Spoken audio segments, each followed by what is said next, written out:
Hey guys, good evening or good morning actually, I should say. So I want to get started by saying hello to everybody here. Looks like there's a lot of people in chat already. A lot of people. Oh my god, you guys have been going for a while now. Okay.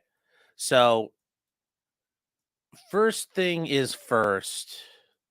Um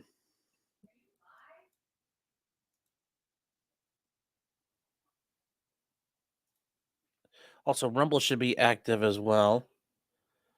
Um Hold on one sec, guys.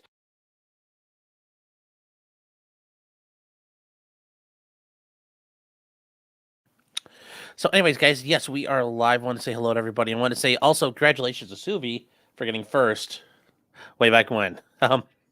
So we are going to do the oral arguments for Nick versus Monty. Now, what am I going to say about this? First of all, I'm not going to talk about the case itself. Like I said, I'm involved as a witness, but I can talk about the conflict of laws issue, the choice of law issue. That has nothing to do with my involvement in the case. And I think that's going to be an interesting argument. And if you guys aren't aware, the long and the short of it is Monty has sued Nick alleging defamation. Okay. Now, Monty has sued Nick under Minnesota law, and he did that under the theory of, well, if it happened and Nick lives in Minnesota, he said it in Minnesota, I'm going to sue him in Minnesota and use Minnesota law. Minnesota does not have an anti-SLAPP statute. Nick is making an argument the other way, saying, well, Monty is a resident of Colorado or was a resident of Colorado at the time, and that we're not sure about because it sounds like he may have been a resident of Colorado at the time of filing, but then later Monty moved to Illinois. It's not 100% clear. And Nick's claim is that he wants Colorado law to apply because that's where the injury happened. The injury happened to Monty. Well, Monty suffered his hurt and the harm of reputation and damages. Well, if he did suffer those were in Colorado. Okay. Colorado does have an anti-SLAPP statute. And if an anti-SLAPP is applied, Nick's argument is that hopefully the courts would see it and say that this is a strategic lawsuit against public participation and Monty's case would get dismissed. Now, whether, win or lose, that's the issue here. What law applies? Nick already made this argument at the trial court level, and the trial court decided it did not apply and applied, said Colorado law is not applying. We're applying Minnesota law, and they've since appealed. This is an interlocutory appeal, meaning they've basically asked the court to hit pause, and they're appealing up to the Court of Appeals to discuss this issue alone, not the rest of the case, not any other parts of this. Just saying, Judge, they're asking the court to say, what rules are we playing under? And that's the argument here. It's an argument about what rule set are we playing under. And the court's going to they're going to do oral arguments. They get a half hour total. And that's the thing, too, guys. It's just a half hour. And then it's done. And then from there, the court will take it under advisement. They'll write a ruling.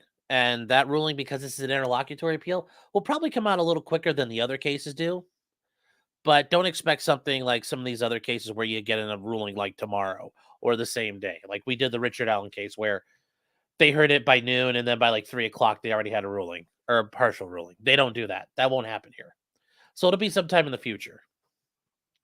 Now, what happens for Nick and Monty, there's like three ways this goes. The first way is they say, no, Minnesota law applies and they don't care about Colorado. Well, that leaves Nick with saying, okay, well, I go back to the trial court, Minnesota law applies, and then they get into discovery. Okay. Discovery includes like interrogatories, requests for admissions, depositions, discovery requests and documents, all that fun stuff we see. Like kind of like in the Vic Mignogna lawsuit. Option number 2 is Nick wins here. If Nick wins, he then goes back to the trial court and says, hey, judge, the Court of Appeals says you have to apply Colorado's rule set. And from there, the judge could say, all right, well, after looking at it, I agree with Colorado. I agree with the laws under Colorado that this has to be dismissed. So Nick can win there and it gets dismissed. The other option is the judge could say, okay, Colorado law applies. I'm still looking at it and I still say, no, this isn't covered. the lawsuit continues. So even if Nick wins here, he could still lose at the trial court level. So winning here is not the entire battle. Now, theoretically, could Nick then appeal that up? I think so, but then I think the court's going to that would be a complete that's an abuse of discretion standard. I think at that point, I don't think he would get. No court's going to overturn that if they make a rational, reasoned record statement. I don't think anything's going to happen there. So Nick wins here. He could still lose at the trial court level. Just so you guys, I hope that makes sense. Even if he wins here, it's not a done deal. So there are a couple super chats I want to get to real quick. Unknown Hero for $2 says, "Oh, I'm going to come." Don't come. Don't come. And Saved by Poke Racket says, "So going to find out who gives the best oral." Yeah. Yes. And I will say, guys, I also did want you to know we checked and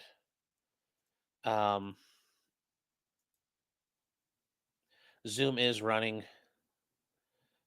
So it is up. It works. So there's it's ready to go. Now these parties are about to wrap up. Nick and Monty starts at 11:05 Eastern time, so we got about 10 minutes till they're ready to go. And this is what's going on right now is some sort of like children's services case. I can hear it in the back of I can hear it in my headset right now, and I'm like, it's so boring. Okay. Montegraph is here, it looks like, or was here earlier. Hi, Monty. And as far as things go, guys, you're not going to today hear Monty's not testifying, Nick's not testifying. Nothing crazy is going to happen. This is just like the Supreme Court arguments. It's going to be very dry. It's going to be very academic. And there's going to be a lot of discussion by Mark Randazza, who Nick has retained, and by David Schneider, who Monty's retained. You know, those two guys are going to be doing all the talking, and they're going to be talking with the judges. It's going to be a 3-judge panel, so that's what we're looking at there. There is also one thing I do want to say. I can't guarantee you for sure. We might lose the feed. We called this morning to make sure everything was still on, that they hadn't changed anything. Dates were still good because it did snow out in Minnesota and Wisconsin earlier last night. They indicated, though, when I called, the lady said, "Oh, by the way, if everybody shows up and is present, we turn off the Zoom." And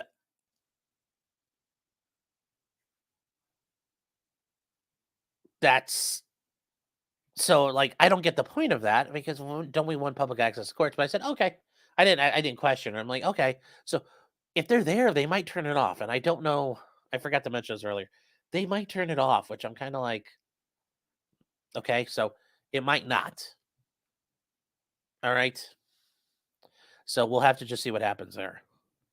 Walter, and if that happens, guys, I promise, if that happens, the recording of it will be available by 5 p.m. today, possibly. The past couple of days, it looks like they get them up the next day at the latest. So we'll be able to go through it at some point. It just might not be today. Worst case scenario. What we still will get to go through it. Walter Malone for $1.99 says, "I wish you 1,000,000 likes and subscribes." Thank you. Mr. Squiggles says for $5, "Yana, we the jury find everybody gay."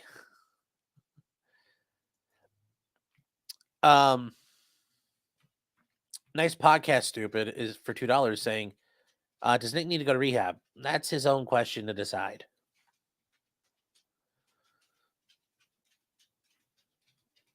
Like I said before, I wish nothing but the best for Nick, and I truly mean that. I hope whatever's going on gets sorted out.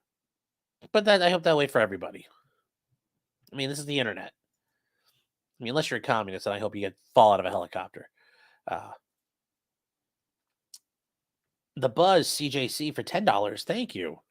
I appreciate it. It says, It's maybe a dumb question. What is your early opinion about the case due to the fact Nick can basically show Monty's own recorded content and prove almost every claim that's being called defaming? Like I said, Buzz, I don't want to comment on it because I got to be careful because I'm listed. Monty, I'm in like the first paragraph of Monty's complaint. I'm kind of a fact witness. I don't really want to talk too much about the case. I'm not trying to do that to screw with anybody. I just think, in a professional sense, as like being a decent witness, I should stay out of that. I think you know, if you want to make a good, educated decision about what you think the things are currently, just look at what's going on. I mean, you know, there's multiple defamation cases you can look at to see how parties have handled X, Y, and Z. Um, and I don't want to. I hate giving an answer like that because normally I love giving answers and telling you what I think, but this is not one of them. Sorry, this is not one of them. I apologize. God, that Chipotle salad is good. All right. Pepsi Man for $2 says, "I'm here to judge the oral contest personally." Mhm. Also, you guys send me a super chat, and we can't do this later, and we have to do it later. I will make sure your super chats get, you guys get your time again later as well. Down forward punch for $2 says, "I hope Nick makes 1,000,000 whiskey bottles." Was that it? I mean, like, you hope he like blows that much glass, or you hope he like drinks that much whiskey, or has money to make 1,000,000 bottles of whiskey? I don't know. That's a little confusing there. Instructions unclear. There was some other. Christy L says, "How is it Sean a part of this lawsuit? Possibly because I was on stream when Nick has made some of these statements. I think Kurt was on once or twice when some of these statements were made. It wasn't just mindset. He said them. It's not just one time. He has said it multiple times in 2022, and that led to the lawsuit being filed. So that's the issue. I'm at. It's that's so that I hope that gives you some sense of it. I'm feasing says, "Is it possible for Nick to countersue for his legal fees just like the accused in the Vic case did, or does he lose the legal money either way?" Well, you do have the right to, he has the right to file a countersuit, although at that point this ship has sailed, file counterclaims. But if he were to be victorious at trial, he would have the right to ask for attorney's fees. I mean, would he get them? I don't. Part of that becomes as an issue: is this a frivolous case? Is it questionable? Is there any sanctionable conduct? I mean, generally speaking, even if he wins, probably not. It really depends. I don't know Minnesota law though. Maybe he could. Maybe he would be entitled to him upon just merely motion and a basic showing. I mean, but certainly he could try.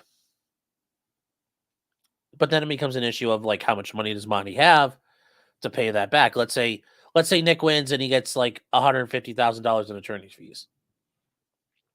Court says, "Fine, here you go, Nick. Here's a judgment for $150,000." Well, now he's got to collect it. So then that becomes a whole nother story. It's a whole nother story. Shadow Prime says, "Finally caught you live. Keep up the good work, Sean. Found you through the Nick's channel way back and really enjoy your content." Well, thank you. And I appreciate the super chat very much. Duncan Idaho says, "Poo poo pee pee." Yes. Yes, all poo poos are pee pees, but not all pee pees are poo poos. Lord Azerman for $5 says, "No matter how this turns out, remember to laugh and have fun." Sean, I'm so sorry for the shower calls you'll get tonight. Well, thanks. 989 people here. Guys, and like I just said, we go on. Well, actually, hold on. Are we? Wow, they're running a little late, it seems like, in court because it said 10:05 they were starting and it's 10:04, but they might not have the stream depending on how things are set up. We called to confirm this morning and they said if everybody's there, they don't always leave the Zoom up.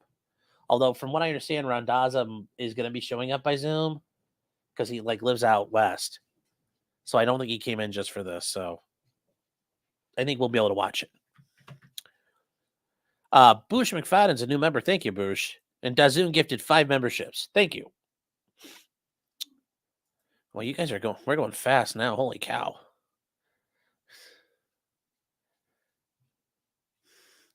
Ancient Road said late's on brand for Nick. Well, right now it's the court. I'm very, usually appeals courts are like boom, boom, boom, boom, boom, boom, boom. They don't screw around. They've got stuff they got to do. It's very quick. But yeah, running a little behind is actually, I'm surprised. But I do think they did have some snow and crap out west, so that in Minnesota that could be an issue.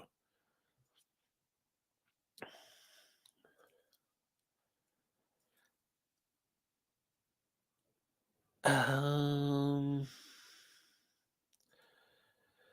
IU is saying, what's a summary of this case for someone who hasn't paid attention, Nick, since last year? On the farms, there is a actual dedicated page to the entire lawsuit because it's under the LolCow and LolCow LLP part of the farms, but there's an entire thread for this lawsuit.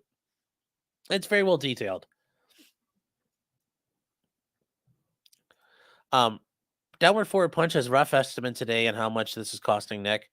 I mean, it's going to be a couple $1,000s. I mean, easy. It's a couple thousand to do an appeal, like writing out an appeal, and then a couple thousand more to argue it. Like, yeah, this is not cheap.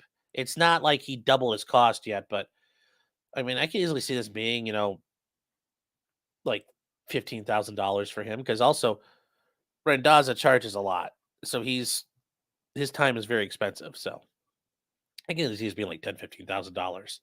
It could also be less. Duncan Idaho for $5 says, how could Monty, thank you, by the way, saying, how can Monty not have any money to pay damages but have enough to maintain endless, vexatious lawsuits legal representation? Well, I don't think he's ever been declared vexatious, but how does he have money? I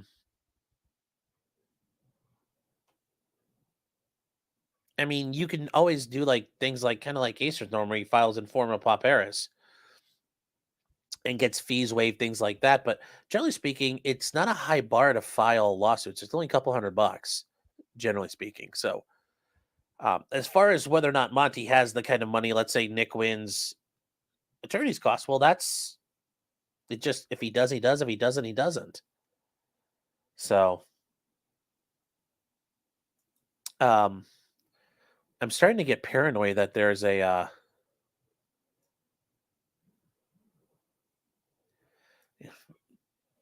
Hold on here. I'm getting nervous. Like there's another Zoom link somewhere.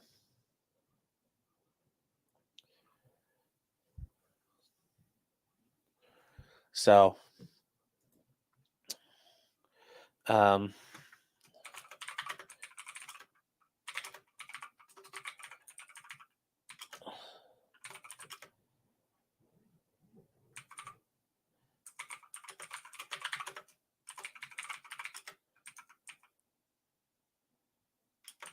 hold on, guys.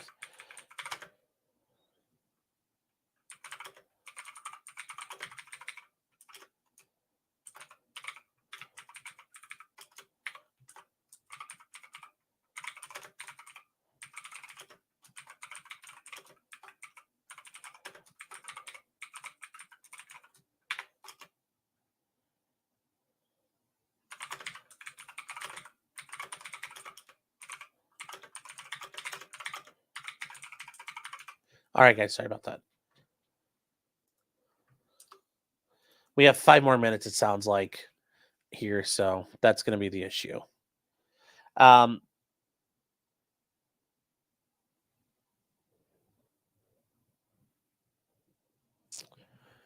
but as far as like in this case, Duncan, I think you're saying, well, if I don't know how much Monty and his attorney have paid. I don't know. There's no requirement we ever get to know that. This attorney might take the case on retainer, or I mean, a contingency, and that he gets a cut of whatever is recovered. I mean, I don't know what the status is of that. There's a bunch of different ways arrangements can be made with the attorney. So it's who knows how they're working it out.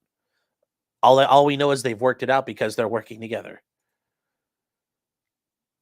So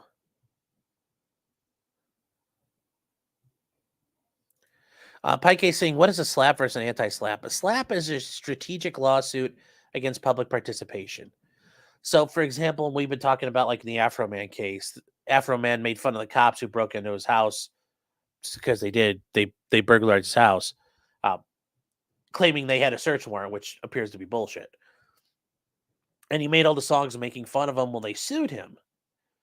And that was meant to be a lawsuit against his public participation. It's a lawsuit strategically designed to chill speech.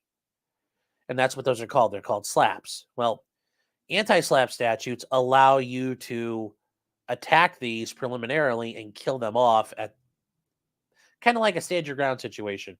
It allows you to short circuit the entire court process and kill a lawsuit or kill a cause of action early on before it becomes too burdensome for a party. Because otherwise, with slap suits, big companies could sue little people out of existence by just wrapping them up on legal fees and forcing them to do whatever they want. Anti-slap allows you to short circuit that, and a court can make a determination saying, no, this is exercise of free speech. You can't silence it. Because at that point, you're now using the government to enforce, censorship, and that becomes an issue. Same reason why racial covenants can't be enforced over selling land, because now you're using the court to enforce racism, and that's against the 14th Amendment. Through the 14th Amendment, they can't do that. So, um,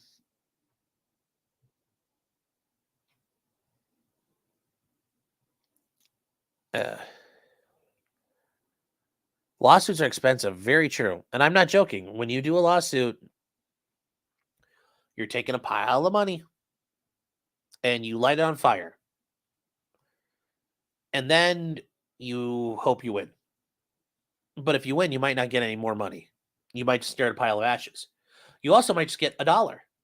You might get a little bit of your money back. You might break even, or you might get a little your money back plus more. That's what a lawsuit is. When you want to endeavor to go on one, I've said that before. That's what a lawsuit is. You're literally gonna light your money on fire, and then you're gonna go shoot dice. Is Nick gonna be there? It's not guaranteed he'll be there. He doesn't necessarily have to be there.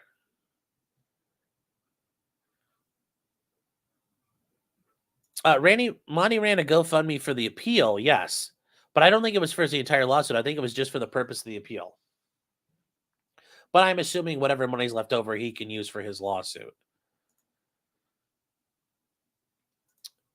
Duncan says, "I'm declaring him vexatious." Does that count? I mean, sadly, no. The court of public opinion is not enough. You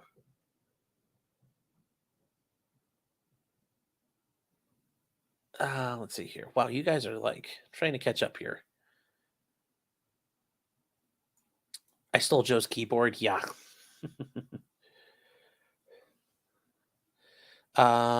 Geez, you guys are going here. The Pie Baker says, fornicate, marry, post-birth abort, Monty, Nick, or the judge. Well, I don't know anything about the judge at the trial court level. Well, I mean, there's 3 judges today, but I don't really know anything about the trial court judge, so I can't really say much about Judge Fisher. I think that's her name, or Fisher with a C. Oh. But thank you. The Dragon's Treasure for $5. Thank you. Left them speechless. Yes, and you're home for tea and anime. If you like a anime lover and you like tea, the Dragon's Treasure sells tea. POV walks with the roving Cyclops for 5 Canadian loonies. Says, I think Schneider's doing it for free. Local axe to grind with Nick, or a coalition of money and adverse parties are writing checks. I mean,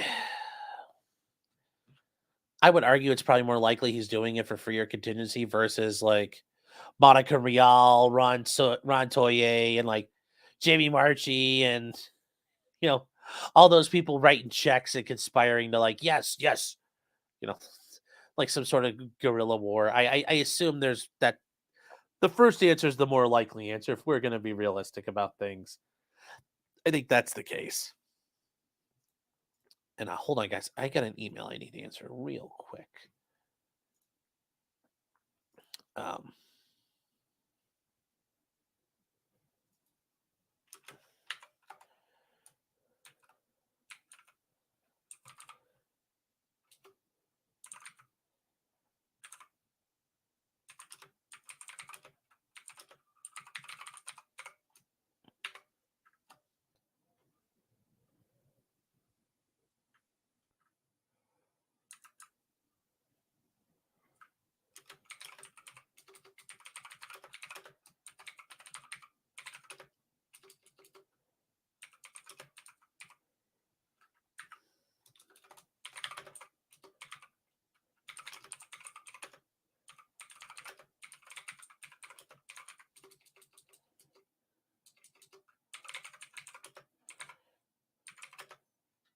All right, guys, the other one just ended. It is time.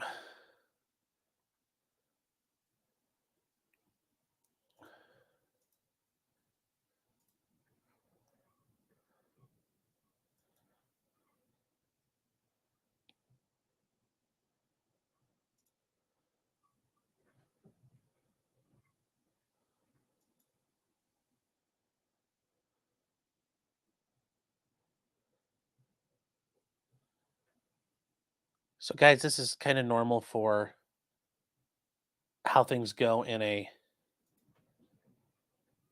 Why is this? Can I get it to go bigger? Why is this not bigger? Huh.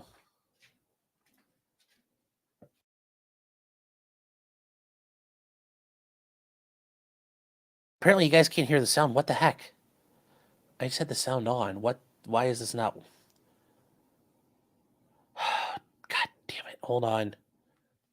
I'm working on it. You guys cannot hear sound apparently. The audio. Where's the fuck? Why is this not doing audio? Hold on here.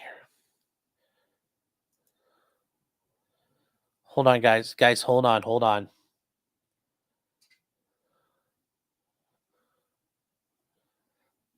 Son of a bitch! Why is this not going?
Is it still muted, guys?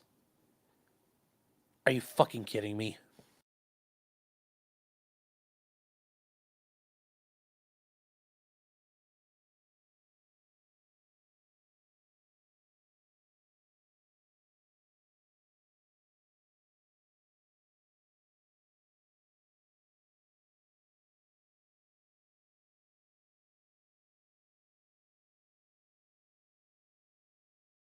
Guys, that's my mic. It's not on the bottom left there.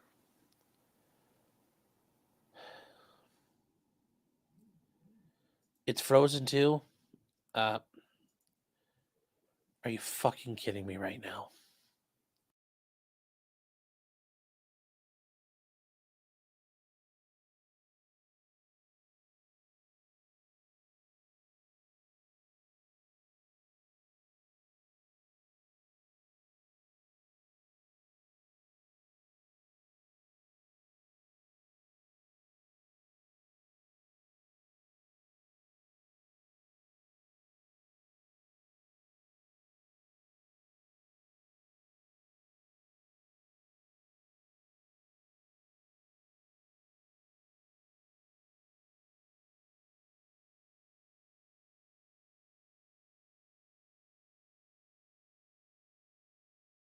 Is it working for you guys at all? Guys, I can't tell. No, because I'm listening. Okay, well, it's going to be a second for you two anyway. You're now on stream. They don't see you. You might need to go back out and back in for the Zoom because it's frozen. Zoom is frozen. All right. All right, guys. Apparently, Zoom's frozen. All right. Hold on. No. Hold on. Oh, there it is. What? Is it back? Is it on now? Can you hear it? Yeah.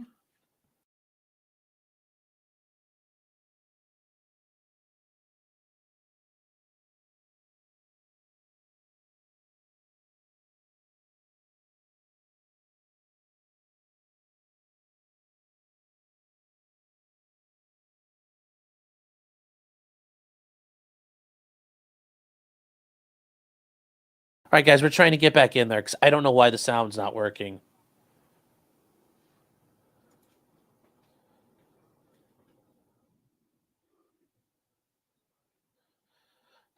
Fucking A. All right. Guys, I don't know why it's not working. Give me a second here. Go through all of the different.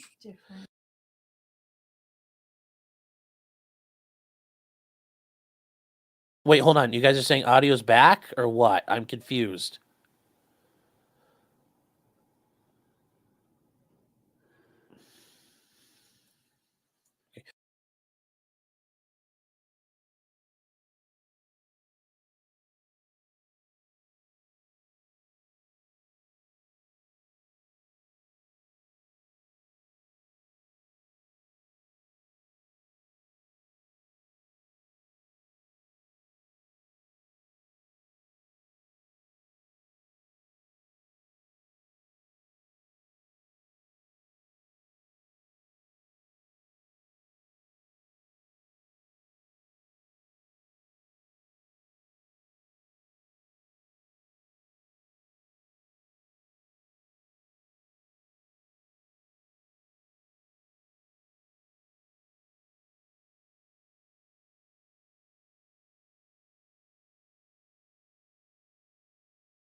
Guys, I don't know what the fuck's happened. The sound was working before and now it's not working, so this is fucking ridiculous. Let's try it again here. Is it working again now?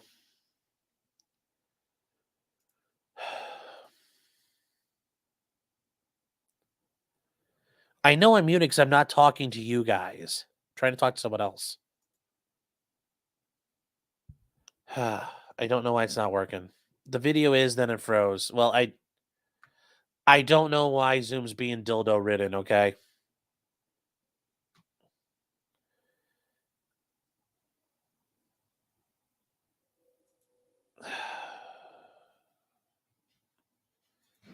Fucking AIDS laden.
Guys, I don't know what the fuck's happened. Because it was working when I set it up there. Open another Zoom call. I don't know what that's gonna do because I don't know why it's not working. Other streamers are having the same problem. Okay. Well, that makes me feel better. Yes. Zoom is working for Nick. God damn, it's annoying. Try my phone. I'm not using my phone. No. No, I'm using StreamYard, not Streamlabs. Am I using Zoom in the app? I'm gonna try to use Zoom on. I'm trying to use Zoom at the web address. Let me see if this is gonna fucking work.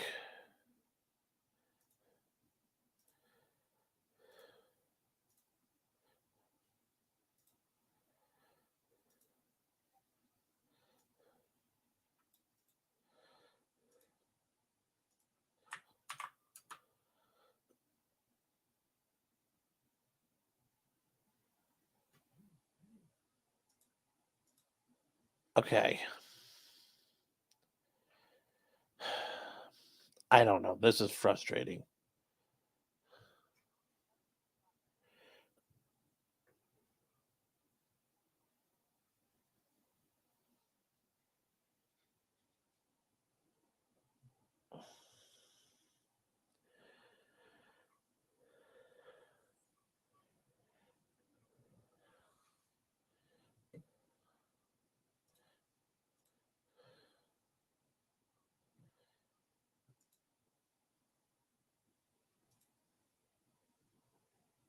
We're gonna try again, chat. Hold on.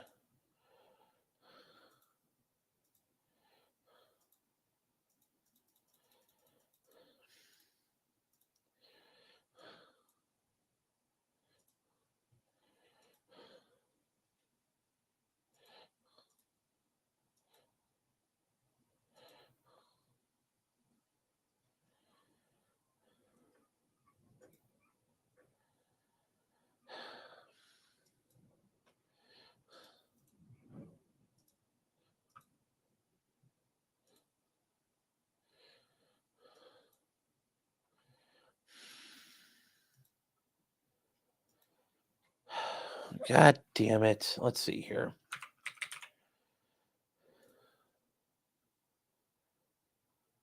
I'm gonna try to get rid of the Zoom app and just try to get in through online, guys. Yeah, the Zoom app, I don't know. This shit should not work like normal. There's no sound, I get it. On anybody streaming it, yeah, that's all right. Hold on. I got a plan. I have a plan. I'm just gonna do it. See if I can get it online. I'm just gonna try it online. Get an app to open Do it it. online and then share It's the not. It's tab. it's.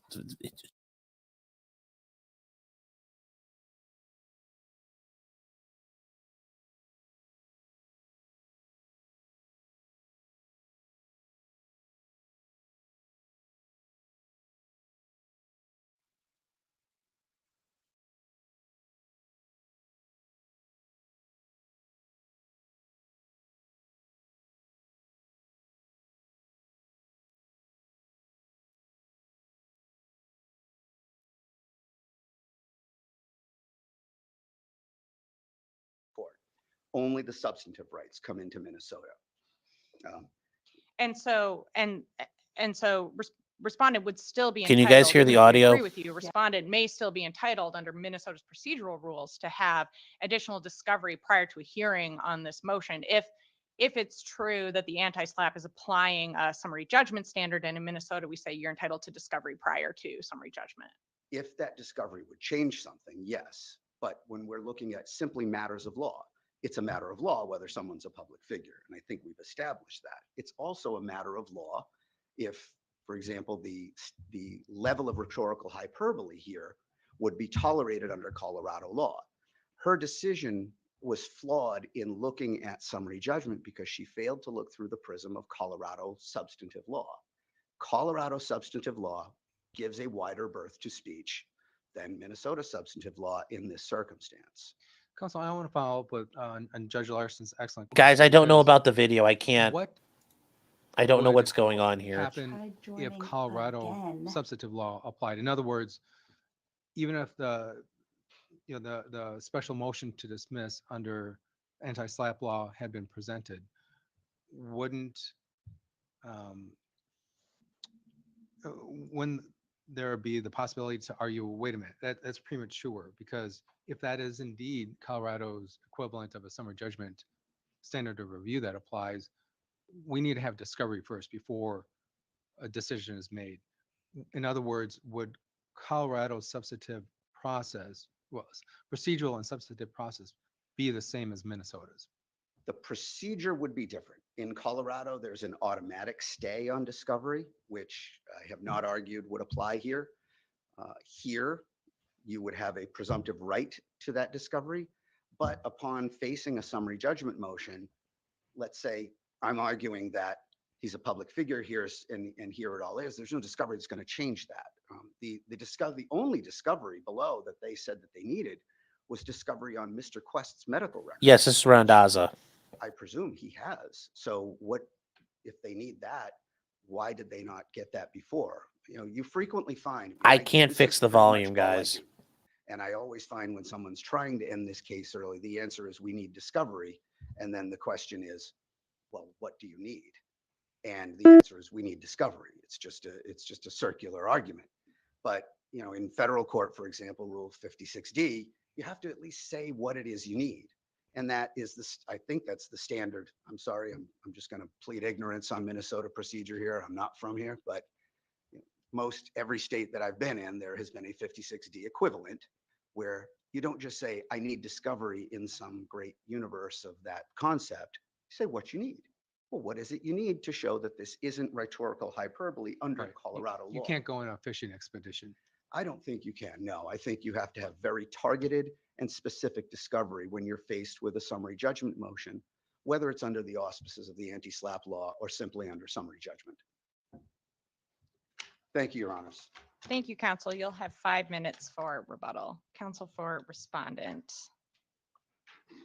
Feel free to adjust the podium.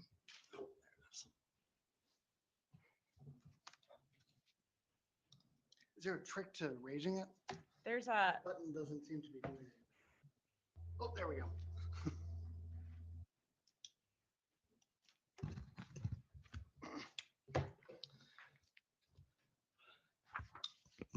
Good morning, Your Honors. May it please the court, my name is Christopher Bowman from the office of Madigan, Dull, and Harlan, and I'm here today on behalf of respondent Steve Quest. The sole issue before the court today is relatively straightforward. Did the district court err by applying Minnesota law to this dispute rather than subjecting this claim to Colorado's anti-SLAPP statute?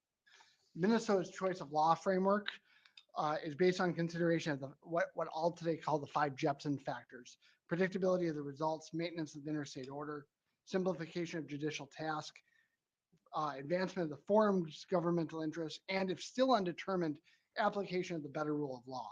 In this case, do you think Minnesota law is clear that that's the correct test that we apply to the application of substantive, whether this substantive law should apply in Minnesota? Do you think the Supreme Court has clearly said that that's the correct test? I do think I read I think it's Castillo Alvarez case. I don't know if the Supreme Court has clearly stated anything in terms of what our precise choice of law test is, but I don't know.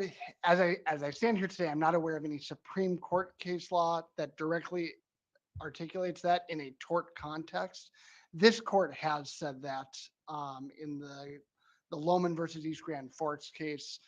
I recognize review was granted, but subsequently vacated by that. So I think it is established that the 5 Jepson factor test is the controlling framework here. under our court's precedent. Correct.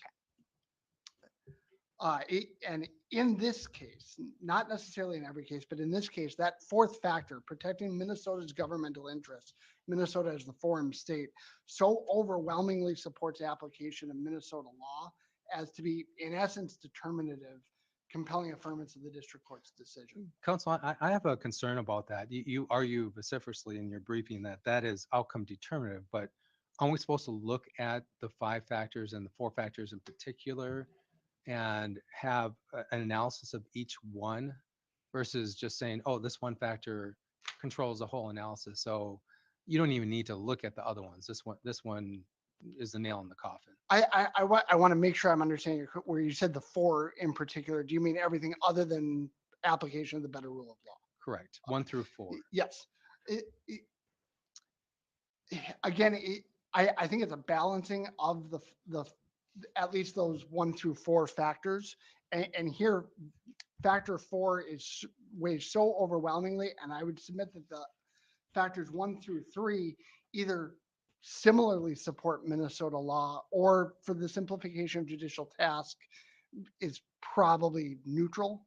But I don't believe that any of them support application of Colorado's law. So, you know, if you look at 1 through 3 being either neutral or leaning Minnesota, leaning application Minnesota law, and number 4 being overwhelmingly supportive of applying Minnesota law, I think you reach the same result. So Wouldn't you, oh, go ahead. sorry, wouldn't you agree that generally the presumption is the choice of law is where the plaintiff resides, and generally the plaintiff files in their own backyard?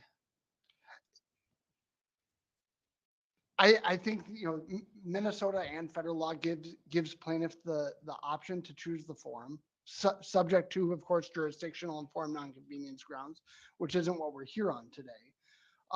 And then you go through the uh, the 5, or really here the 4 Jepson factors. And I think you need to look then at, there was a lot of discussion this morning about how Colorado statute out of the LSS case incorporates the summary judgment standard, and a suggestion that affirming the district court's decision and finding that Colorado's anti-SLAPP statute is inconsistent with Minnesota's Article 1, Section 4 right to a jury trial flies directly in the face of Leyendecker. Counsel, that's not an answer to my question, though. with I all due respect. apologize. Yeah, my question was, isn't it true that generally there's a presumption that the choice of law is where the plaintiff resides, and that generally the plaintiff files in their own backyard, which would be, in this case, Quest's backyard is Colorado? I don't know if I would say that generally the plaintiff files in their own backyard. And as for, is there a presumption that the plaintiff's domicile controls the forum? Again, I think is inconsistent with, again, the Lohman case, where you have a North Dakota resident injured by a Minnesota resident. In that case, injured in North Dakota. And this court said, it doesn't matter, we're going to apply Minnesota's immunity statute. Well, let me put it this way. I mean, my private practice was mostly federal, and we almost always filed in the plaintiff's backyard. I mean, it's very unusual for a plaintiff to file in the defendant's backyard. You want to be in your state. You don't want to have to incur the cost of travel. There's an assumption that the jury is going to be more favorable to you. And you don't file in the defendant's backyard unless there's a really, really, really good reason. For me, just speaking for myself, the first 2 factors incorporate the whole forum shopping. You want to avoid forum shopping. This looks like forum shopping when you file in somebody else's, in the defendant's backyard, because of the choice of law. I'm sorry, because of the anti-SLAPP law being held unconstitutional, and so there is no anti-SLAPP law in Minnesota, which would be much, much more favorable for the plaintiff here, Quest. Why, under the first 2 factors, why doesn't that favor then Colorado, because of the overriding goal to avoid forum shopping? I would respectfully disagree that this is an existence of forum shopping. Speaking to my former practice, where I practiced in railroad litigation, no, we didn't file every case in Dallas, Fort Worth when we were suing BNSF, but where the tortious conduct occurred was controlling. And here, Minnesota is not only defendant's backyard, it's also the forum where at the very least, allegedly, and I think, as the court correctly found, defamation per se, in fact, happened. But how did I think you raise an interesting question of where the harm occurred, because the harm here, unlike the Northwest Airlines case, in which the defamation had been submitted in a newspaper, local newspaper, it had subsequently been republished in Texas, but the focus was on the fact that it occurred in the local paper. Here we're now in the 21st century. The defamation occurred on the internet. So how does that play into it? And does Northwest Airlines case even apply, or should we really be looking at the restatement that looks more at the significant, I always forget the name of the significant relations test? I think, again, I would submit that this court has established that you don't look at the significant relationship test. Minnesota, to my knowledge, has not adopted that standard here, and that Minnesota applies the 5-factor test. To your question about does Northwest Airlines apply in the 21st century with simultaneous publication, not only nationwide but worldwide, I think also questions then predictability of the results. If in Northwest Airlines, where a statement is made to a local newspaper before local newspapers also published online, I think that in that circumstance, predictability of results leads to a favoring of where the newspaper is published. Now, where you have simultaneous publication globally, predictability of results becomes much harder to square there, because if this statement, there's a suggestion that because this is submitted over the internet, there's then a predictability of Colorado. But to Judge Eid, your question, assuming without conceding today that both of these individuals raised to the level of internet celebrity, that reputation exists beyond Colorado. That reputation exists potentially globally. And then where you have a predictability question, it throws the whole thing into chaos a little bit. And I tend to agree with you on that. I think it does, which I think makes Northwest Airlines a little maybe outdated. And so this court and the Supreme Court have relied on the restatement for when we're really entering into new areas of law. Isn't that what we're really doing here? Isn't this kind of uncharted territory that we're entering into? And if so, shouldn't we look to the restatement and what other courts have done as persuasive authority? I don't think the court needs to go that far in this case. The court certainly could. But here,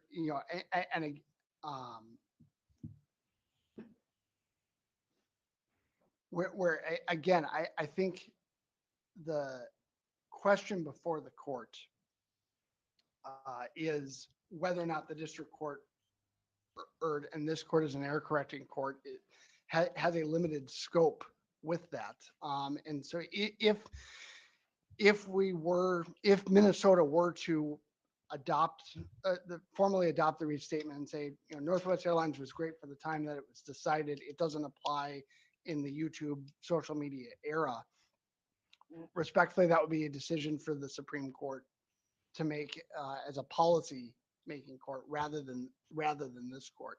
And in fact, to the extent that the Supreme Court has applied the substantial or most significant relationship approach, hasn't that, I think that they pretty clearly said in Castillo Alvarez that they're going to apply that test when the issue has to do with both a procedural and a substantive purpose. And I think that appellant was pretty clear in their argument that they're not arguing the procedural aspects of Colorado law. They're only arguing the substantive purpose of Colorado law, which would indicate that the most significant relationship approach is not what the Supreme Court would ask us to apply. Precisely. I have a question. So I think that my issue with factor number one has to do with if your client had filed this claim in Colorado, I expect that your argument would have been, my client lives here in Colorado and this is where most of his friends and relationships are, and therefore his reputation is most harmed in Colorado rather than in Minnesota. And sorry. And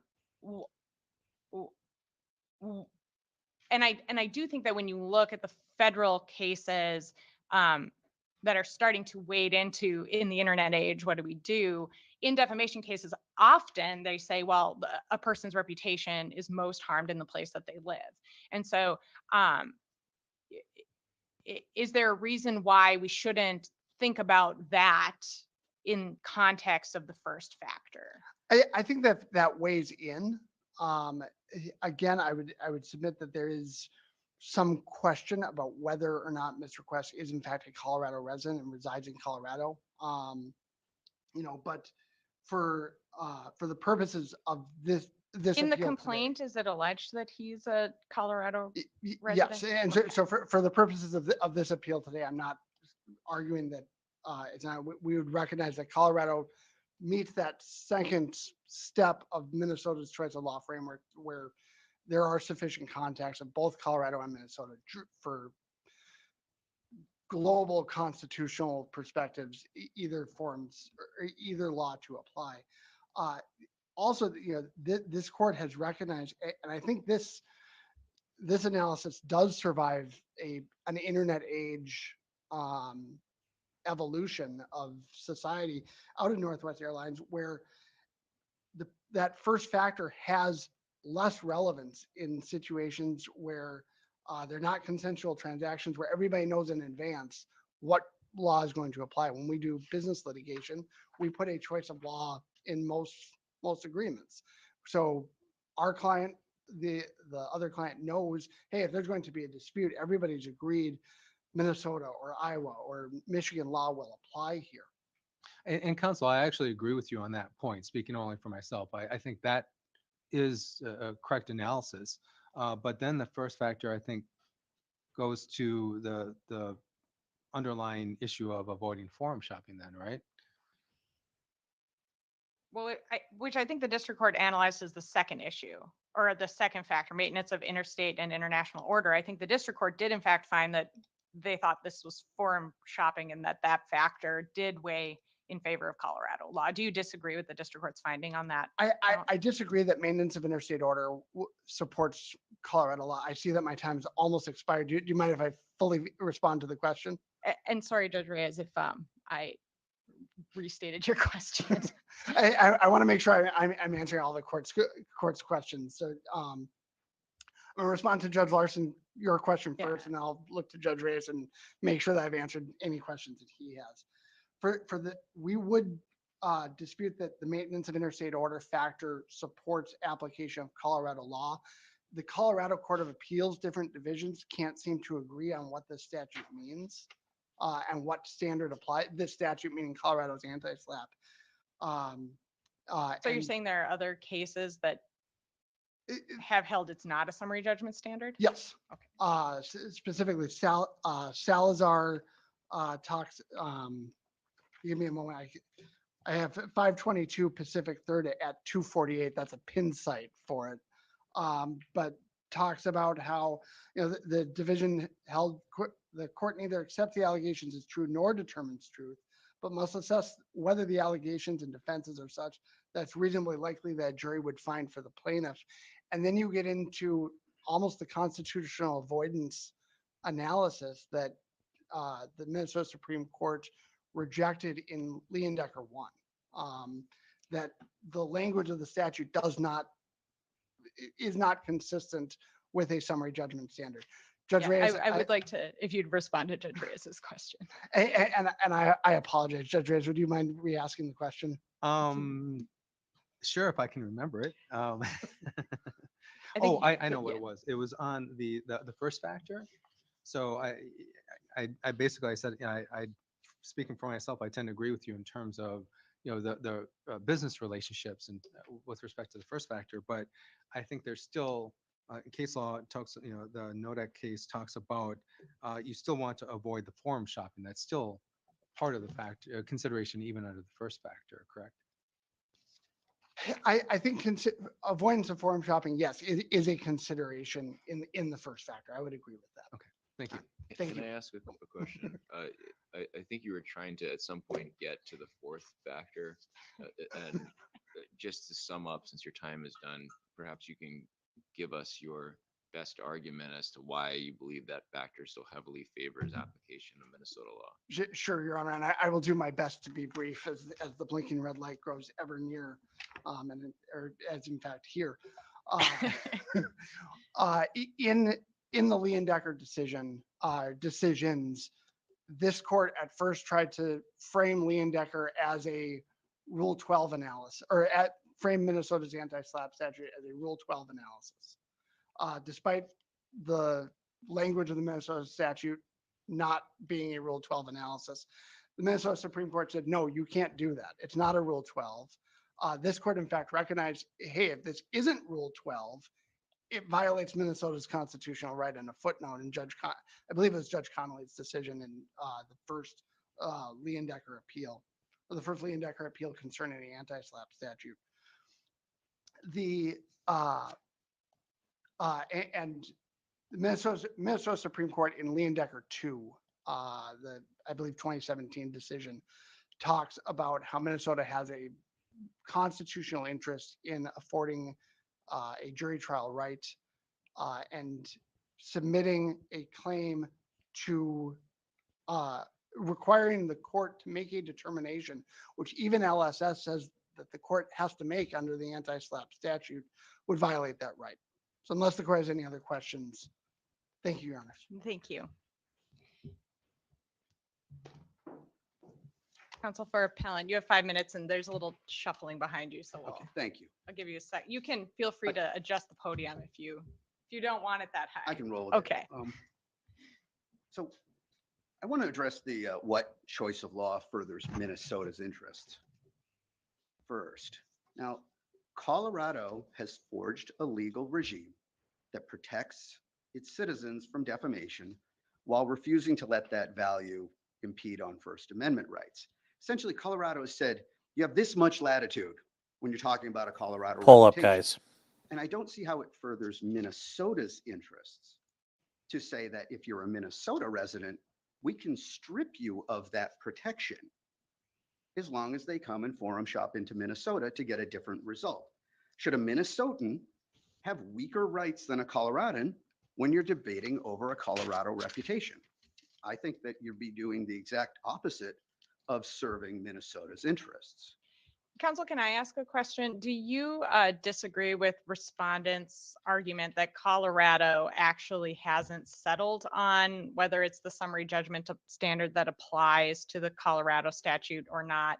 And I guess I'll just tip off that where I'm going with this is on factor 3 with regard to the simplification of the judicial task. Yep. Are we really going to be sending this back to the district court to have to resolve conflicts in Colorado law here in Minnesota? Because that would seem a challenging task for a Minnesota judge. It to would, but do. fortunately, you don't have that problem.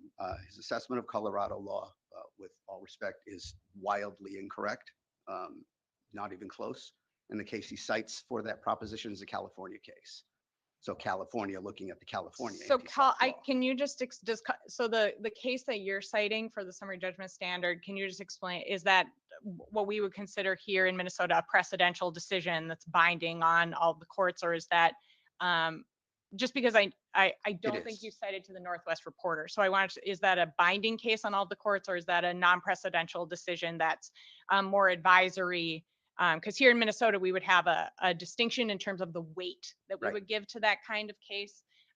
And so I guess the case that you're relying on, what is the weight of that authority? It is the most recent appellate decision out of Colorado on it. So I guess you'd look at it like if you were in a federal court, the federal court would have to follow that. So I don't think we have The any. district courts in Colorado would have to follow the decision that was, Yes. okay, thank you. And as far as simplifying the task, I think I didn't give a very satisfying answer to Justice Eade when you asked me a question. And really, it was so fundamental. The predictability factor, simplifying the task. Remember, there's all this discussion of, well, why would you think that a Colorado reputation would be governed by Colorado law? Well, Calder versus Jones out of the United States Supreme Court made that very clear. Now, that's a personal jurisdiction case, but the reason that personal jurisdiction was in California in that case was because the Supreme Court said, the United States Supreme Court said very clearly, your reputation is where you are, unless there's some overwhelming reason not to be. You know, like I could see maybe if Stephen King. Can you remind lives me in- the year of that case? Is that a case from the internet age? Because I think respondents' argument is that this person's reputation is really on the internet. And so where his reputation was harmed was globally Guys, I or forgot to change across it. the entire United States. And that is his let's adopt- reputation is no longer really located in Colorado, given this particular person's lifestyle. Well, then let's adopt that. Then why not Hawaii law? Why not California law? Why not Massachusetts law?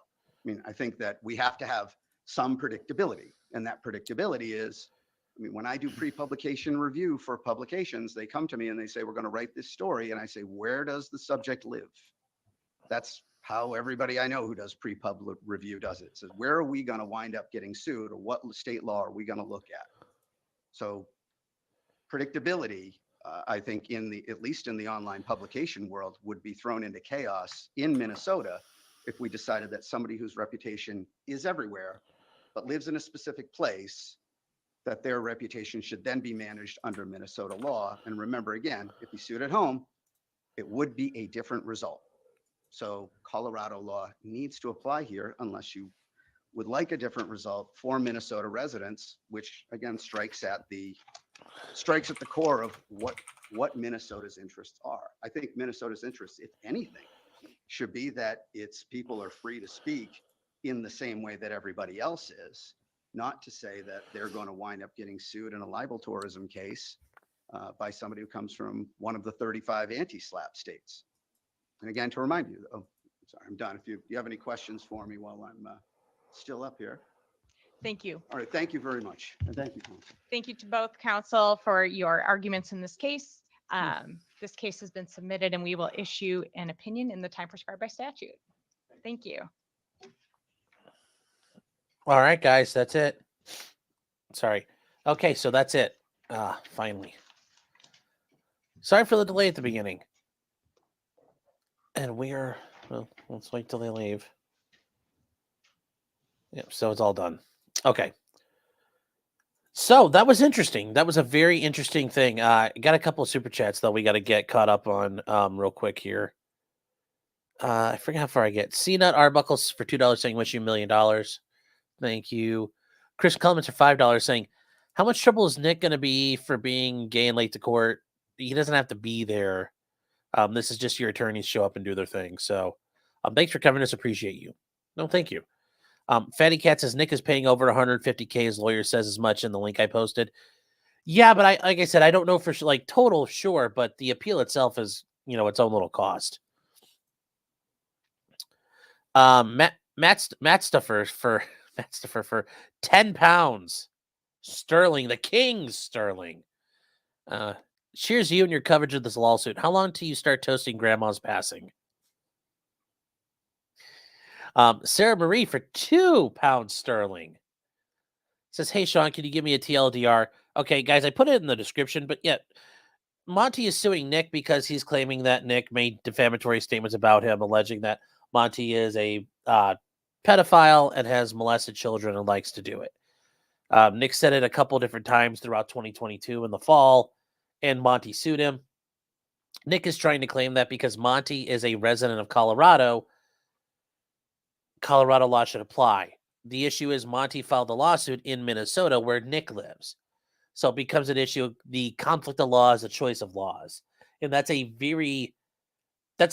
separate, in the law here in America, that's almost a separate focus. There are attorneys who solely focus on making the arguments for which laws apply. Because this is a very big issue in federal courts where you're dealing with interstate defendants and parties that are involved. What laws do you apply and how do you apply them? Well, it's an entire field of law. There's classes in law school solely devoted to that. So it's a very interesting thing to talk about. We'll get to that in a second. Lefty's saying, can you play your clip of Monty springing out on you after this is over? That was classic. Yeah, I got to go back and find it, but maybe. Reformed Convict for $2 saying, for a man with one hand, that fast clacking offends me. My apologies. Scarecrow for $9.99 says, Google Luis and Peaches Owen. Google the Bob and Celeste Rekieta charity. Nick is a libertarian version of Hassan Piker. Streaming is a hard job. You'll never know how hard Nick has it. Yes. As Hassan told us, this truly is.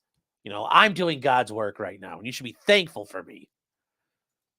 Hollywood for $5 says, hi, Sean, have shekels. Thank you. And easy enough. Scarecrow for $4.99 says, should have figured out Zoom last night while playing Squad with Spectre. I know, but it's so much fun playing Squad. The Pie Baker says, can we get status on my ADA compliance officer? Have I been treating them better than Nick? What's my current ADA compliance rating? Scarecrow says, terrible argument. That means you can violate your own state laws in your own state if your target's in another state. And that's part of, we're going to get to that. The court raised the issue. Okay, Monty, why did you file it here? Because normally you would file it where you lived. This does seem like forum shopping to them. And the one attorney, the one judge who did a lot of federal work says, yeah, in my experience, this doesn't seem right. Like, I wouldn't have filed it this way. I would have filed it in Colorado where Monty lives. Or I know there's the issue of, does he live in Illinois or does he live in Colorado? You'd file it wherever the heck you're living at. Going out to go after the defendant like this is a different way of doing it. It's an acceptable way and it's a legal way, but it doesn't always make sense like that. You normally file it in your own backyard, well, because now it's home field advantage. Agrolef for $2 says he has never lied. Nick Holt saying, feels like the lawyer should be arguing that his digital reputation exceeds his in-person one, so having this go down in Colorado is less compelling. Well, here's the thing, though. I mean, based on that logic, you could sue anywhere if your reputation's all over the world. And there's got to be, yes, and for an internet person, and it's like such as myself, there are people all over the world who know who I am. Now, that might be only like 10 people around the world. Still, 10 people. Does that mean if I have a fan that's in Romania, I can now say I want to sue in Romania or Slovenia? Well, no, that would be preposterous. I should be able to sue in Ohio. That's where I live. And then if the guy lives in another state, maybe in another state, but do I get to go to every other state in America? Can I go sue in Alaska? Let's say it was Monty, for example, and we were in Colorado, and he lives in Colorado, and I want to sue him. Would I go to Hawaii and do it? And Red Daza brings up a point. What state laws could I apply then based on that logic? Theoretically, and I think it's a bit of a stretch, but I do agree with the premise, you could apply any state law at that point, and that creates a massive problem. Generally speaking, you file where you're from. That's where the injury happened. The injury happened where Monty is. Duncan saying that Rekieta's attorney's arguments seem much more poised, prepared, and convincing. I don't think so. I think he didn't get as much pushback. That's part of the issue here. I think Monty's attorneys were not anticipating the court buying into the whole forum shopping thing like they did. So I think that threw him off a little bit. And also just that's somehow people speak. That's how they handle themselves. So I know we listen to these and people say, like, oh my God, he sounded shaky. It's like, it's probably how that guy talks all the time. It's probably how he addresses things all the time. If you listen to his other oral arguments, he probably sounds similar. So you got to be careful on the, like, oh my God, he sounds shook. It's like, probably not. Probably not. It's definitely not his first time. This definitely is not his first rodeo. And then Spasticus Autisticus says for £5, once again, of the King Sterling. Thanks for your coverage. Listen to this on my way back from an equity and trust law lecture. Give me your best absurd perpetuity. He's hypothetical. Yeah. And Carrie for $4.99 said, Sean, you did a great job. Thank you. So I think it's very interesting.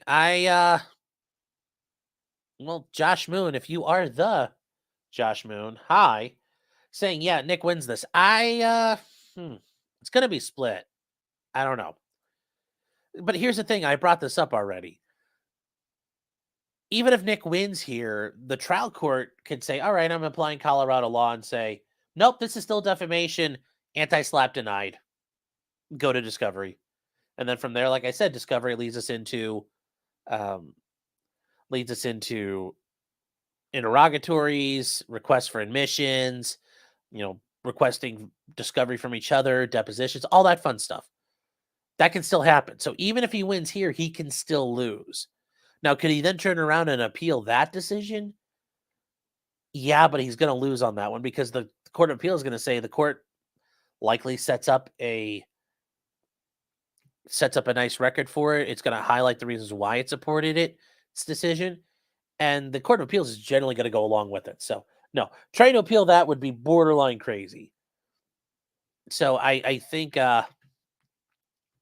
even if Nick wins here, he can still lose. Like I said, his victory leads to two paths. Either he wins when this is applied or he loses when this is applied. And I don't know where that's going to go. I kind of get the feeling the court is not going to be sympathetic to him down there. So I have a feeling he'll still probably lose there.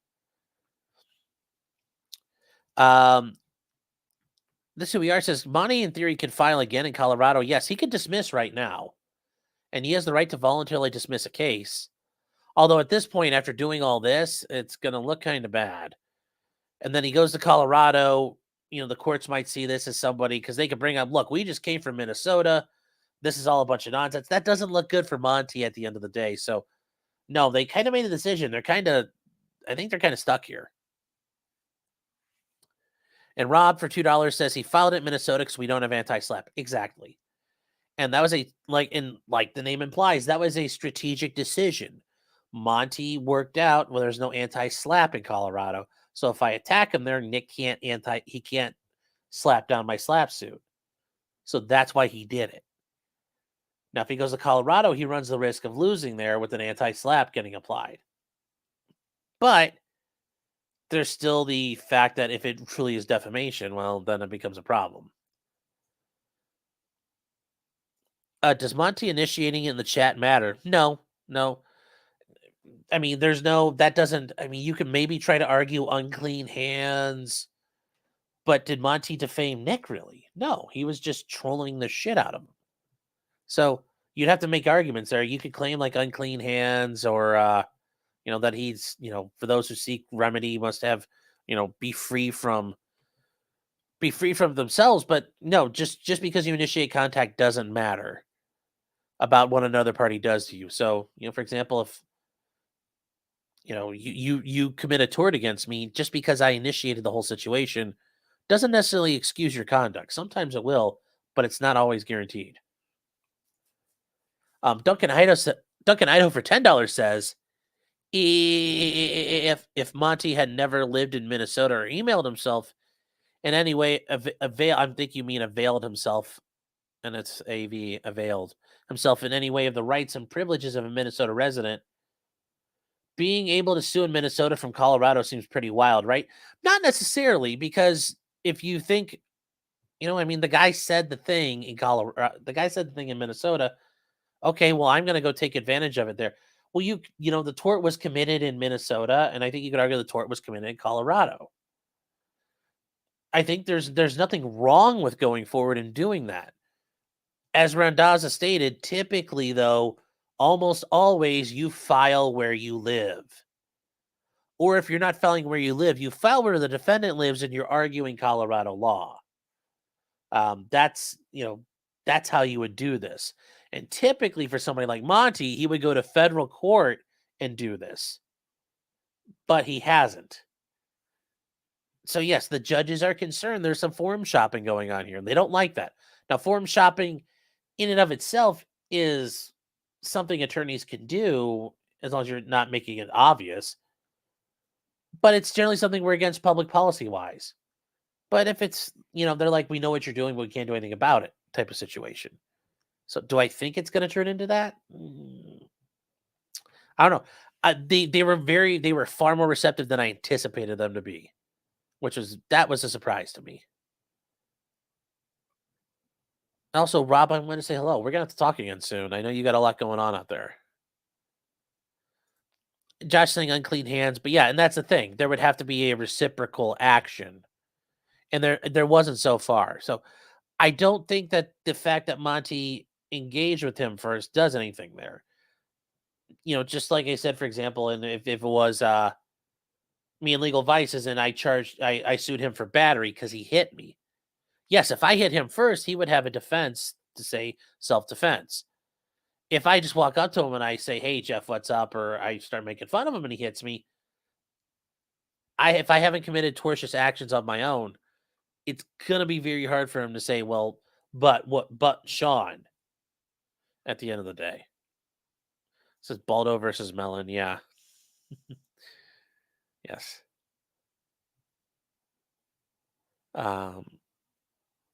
Are you winning reality streaming your stream? No, I did not, but hey. Hope you're doing well out there. It's been a little while. WR or Dub R. Sarah Marie for $2 or £2 again. Also, saying is this just trying to run up the bill for Nick? No, because Nick appealed. Nick filed the appeal, so Monty didn't file the appeal. Monty got a favorable outcome in the trial court. The judge said at the trial court, Colorado law does not apply. That's hogwash. We're in Minnesota, and Minnesota law applies. So Monty got what he wanted. Nick didn't get what he wanted, so Nick appealed. So, no, the only person driving up the cost right now at this point is Nick. And I'm not saying that he's driving this up frivolously or maliciously. It's just doing an appeal, doing extra steps costs more money. Let's see. What else we got here? You guys are just chugging along here. I'm trying to keep up. Tridio for $5, by the way. Thank you. And thank you for everybody else's super chat. If I didn't say thank you, my apologies. What if Monty had traveled to Minnesota at some time? He could be jumped by crazy people thinking it was a PDF file, and people are missing the forest for the trees. I mean, you would have to show that injury happening then, but that hasn't happened.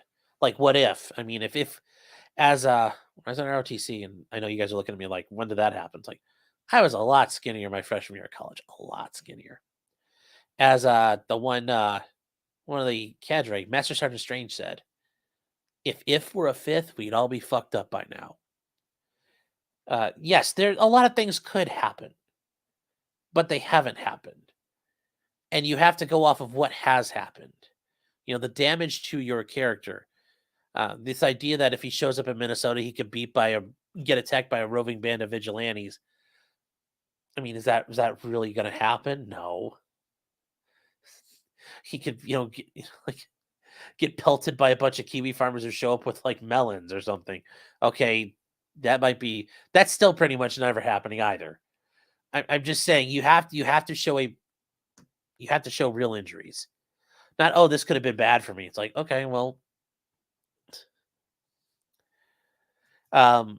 Nick Holt saying for $9.99. Thank you, Nick, is saying,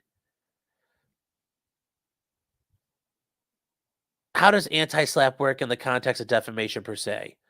What determines a reasonable chance of prevailing if both parties argue on what was said in the jury and the injuries assumed?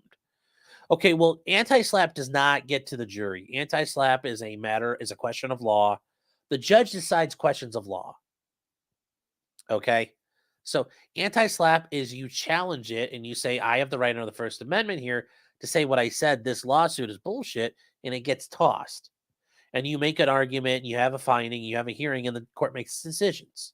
So with that being said, I mean, if you could show this is, public parties and public people involved, okay, and basically you can get away with a lot in an anti-SLAPP situation.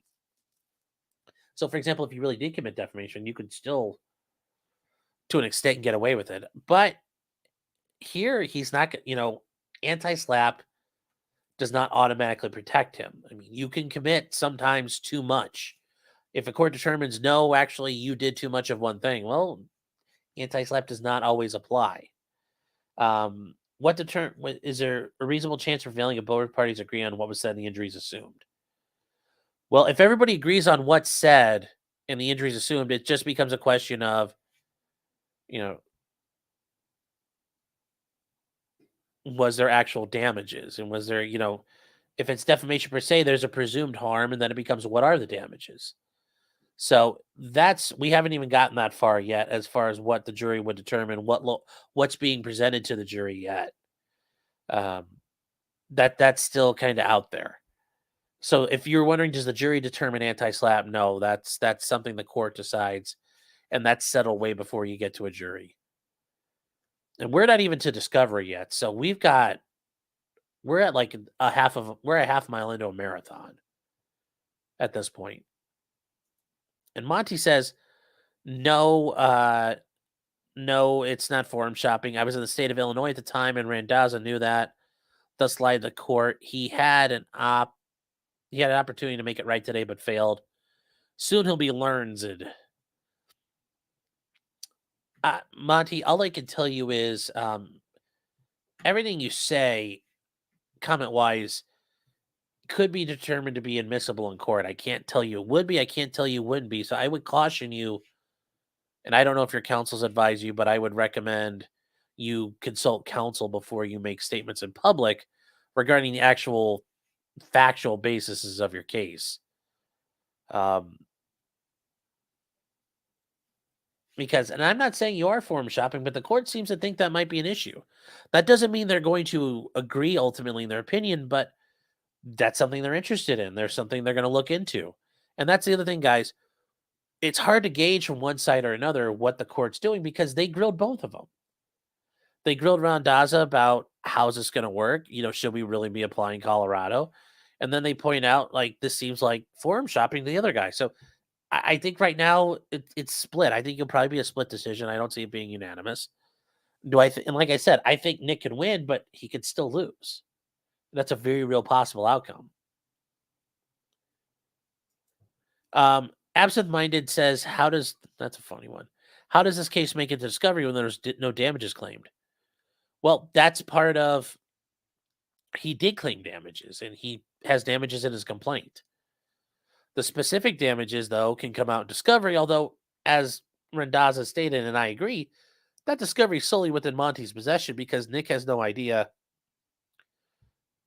whatever it is he may suffer. And if he suffered mental health damages, pain and suffering and mental anguish, okay, well then, he had to go see a shrink or whatever it is he had to do. Yeah, those are things that Monty solely has dominion over. So I agree with that issue. And the court said that seemed a little weird too at the beginning.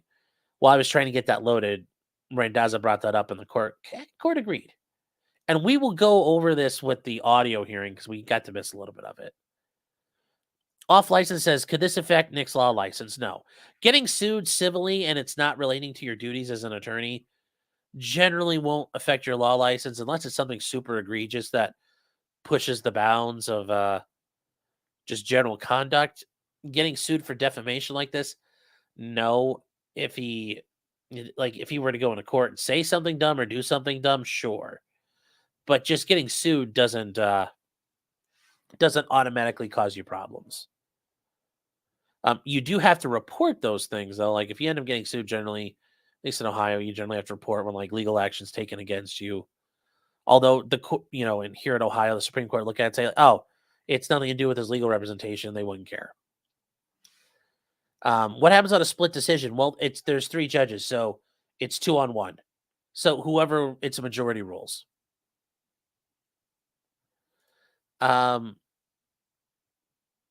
Sweet Tooth is saying, when Monty's saying Randazza lied to the court be deemed defamation,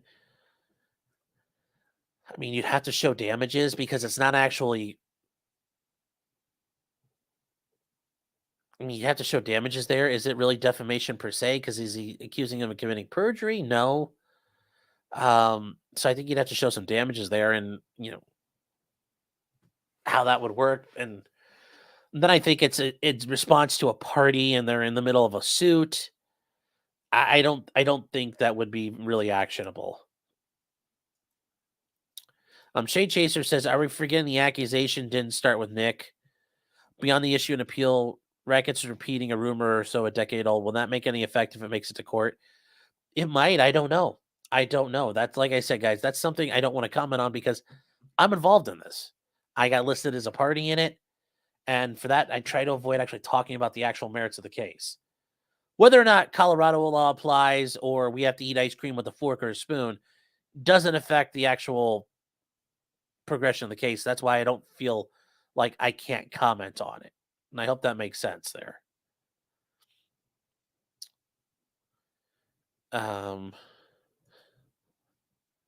Is Jim going to get subpoenaed? That would be hilarious. They wheel him in and he's like in the Darth Vader chamber. I would show up for that. I'd show up for that hearing. I'd show up for that trial. I'd go all the way to Minnesota for that.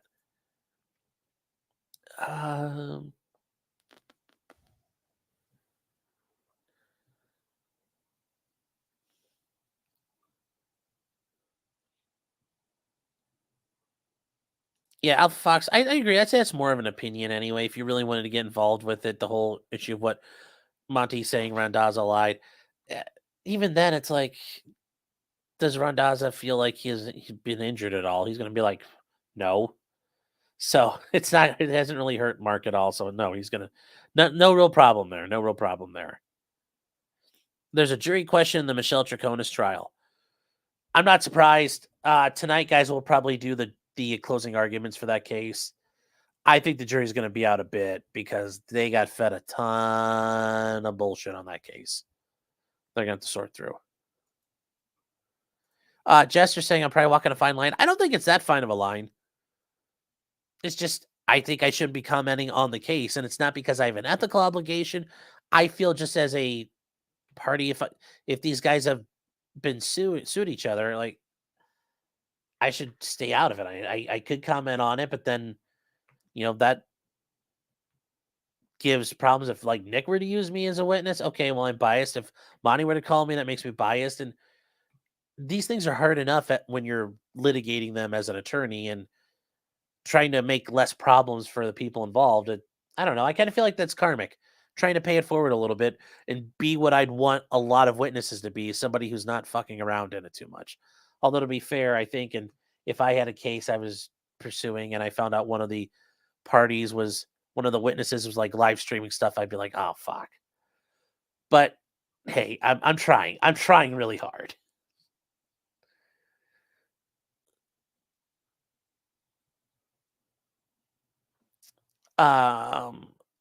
Let's see here. I guess I'm going to skip the stuff that's actually about the underlying facts. Mr. K saying, since I was involved, is Monty's random spriggery he sends you a violation at all? Well, no. I mean, if you're talking about what happened when I was on streaming and he called in and all that, no, that all happened before the lawsuit. And him being out here contacting me, I mean, if I was his attorney, I'd say leave everybody alone. That would probably be the smarter option to do things. And I don't know if this is a discussion Monty and his attorney have had. But yeah, I mean, there is something to be said about that. That doesn't ultimately mean this is sanctioned. It's not problematic conduct, unethical, sanctionable, or, oh my God, pearl clutching conduct. I wouldn't be worried about it like that, guys. So,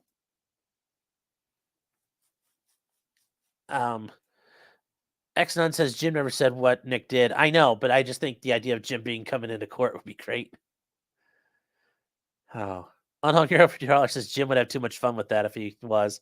I know, I can see Jim coming in, like, riding in his wheelchair, and he's got, like, a T-shirt cannon loaded with hats, and he's just choo-choo, all over the courtroom. Oh, that would be so funny just thinking about it. And if he does show up, I can see Ralph like everybody shows up. Ralph shows up, half the sector's there. Ralph says, I'll put you up in the guest room. All right.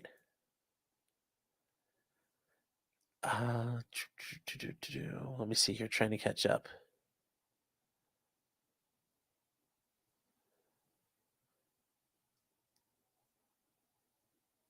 Let me see. Yes, I know. I brought it up.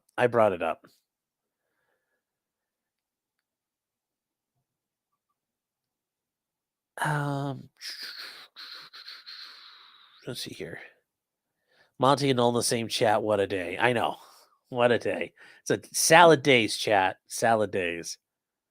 Off license says Sean don't intimidate you. Nobody's intimidating me. I just think I should be proper and fair to both sides. So that's why I'm stepping back. I'm talking about the case. Because the facts are what they are.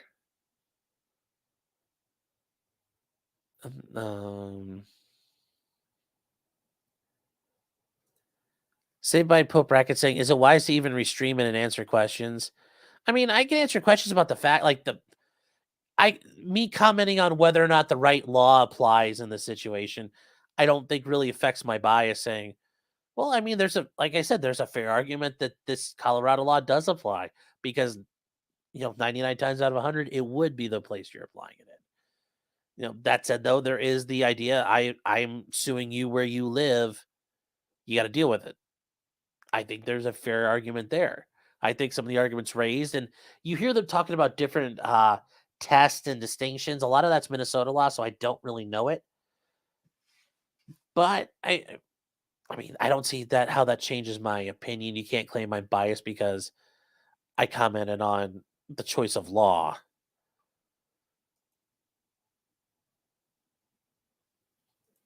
Popcorn says, how on earth am I a witness? Because I was on stream with Nick when he said these things.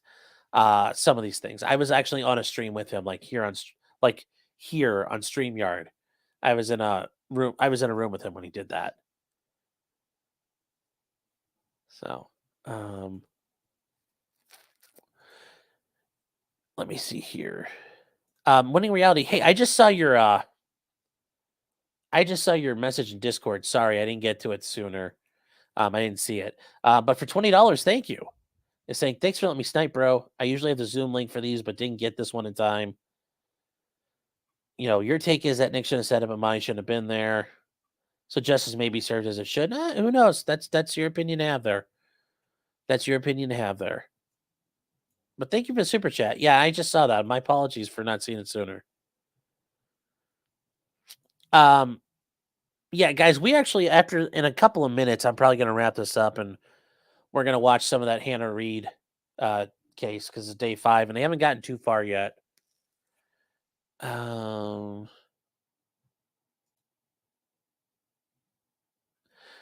saying, go over the filings now. I don't want to get into the filings really because I feel like then you start talking about them and I don't feel like that. Like I said, guys, I don't feel like I should be doing that. You know, I've gone over them on my own fully and I have my own thoughts and opinions, but I just don't feel like I should be doing it that way. That's all I'm trying to say, guys. So I will waive on doing that. The one thing I will show, I guess, is just so you guys know I'm not joking, is you guys can see where my stuff pops up at because my name is in there and I think it's interesting.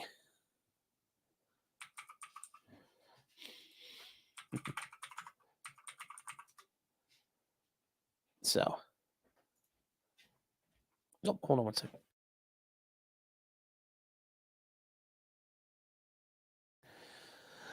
Okay, hold on here. Dang, I missed a super chat. What did I miss? Oh, Zach. Yes. Okay, Zach. I am so sorry. Zachary Keith Hasbrook or Broke for $2. Thank you. Is saying, hopefully Nick's streaming PC is okay. 107 centigrade fries the CPU. Well, so 107 centigrade would be very hot. Oh. And we're gonna cheat here. We're gonna pull a Jeff, but except I'm not making you guys pay for the dog cam. I know. You got something to say, buddy? I know. Project Northwoods. Google it. I know that's what he said. Rough. The USS Liberty. Rough. I know. You're like, they never think about it, do they? I know, buddy. I know. All they do is yawn when you tell them about the USS Liberty. You try to warn them. You try to warn them so much, and they just ignore you. I know, Baba. Well, I know. You're such a good boy. I know. Do you want down? Okay. All right, I'll let you down. You go terrorize somebody else. But yes, thank you, Zach. I apologize. I didn't mean to roll over you like that. Carrie says for $4.99, thank you to future Mrs. Mar 2.0 for making this happen.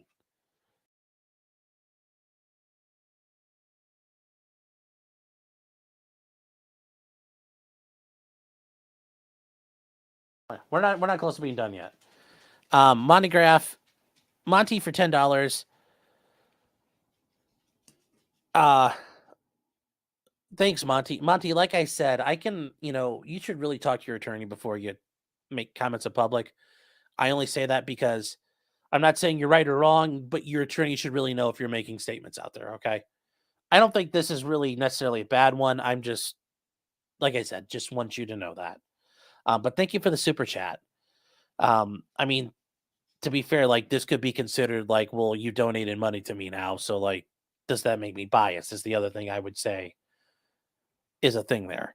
I filed a defamation claim in Colorado against Jake Morphonios and the Colorado, I know that's not how you pronounce his name, but I suck at the Greek ones. And the court deemed Colorado was the wrong jurisdiction.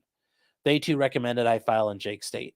And I understand you have prior experience where they've told you this is the wrong venue, this is not the correct place to go.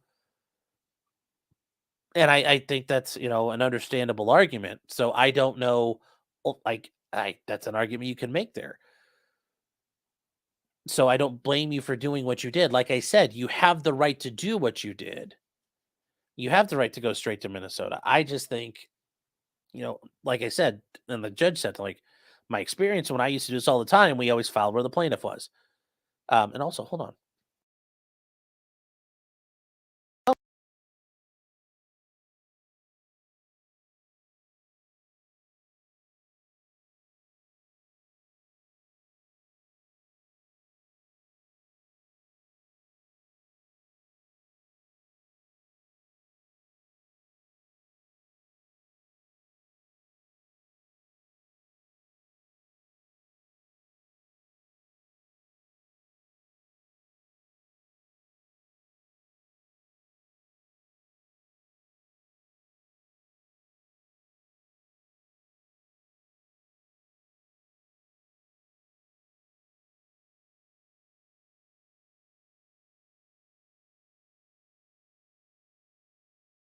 I'm muted. Okay, I'm sorry I was muted. Sorry, guys. Sorry.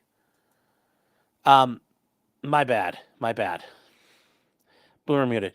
So, Monty, I guess what I was trying to say is the stuff with your case, it's not that anybody's right or wrong. It's just, is this the best fit? Is more or less what's being argued. So, I understand, given what you're dealing with in your past, why you would do this now. Fair enough. You haven't done anything wrong. It's just, is this the proper fit? Rowan Coward for $5 saying happy ATF agent, deceased ATF agent day. Well, that should be like every day. That should be every day. Mr. Sniper, $50 says the Michelle Troconis verdict is in. Guys, we're going to flip over to that because we've been doing this for like 27 days, covering her trial. It's a pretty interesting one about it's a very circumstantial conspiracy to commit murder case. I don't think they've got enough to convict her, but it didn't look good for her throughout the trial. And then D-Zone D for €6 saying, Josh is in the chat. Could you get him on to do a post-hearing discussion? Well, I plan to have Josh on. I'm going to reach out. I need to reach out to him and ask him if he'd like to come on, set up a time, because there's this that went on. Josh has got his own issues going on. Russell Greer's kicking around. He's got a lot of stuff that went on with just Epic, everything he wants to do there. Alejandro Caraballo, as he's known. And, with the eternal Liz Fong Jones.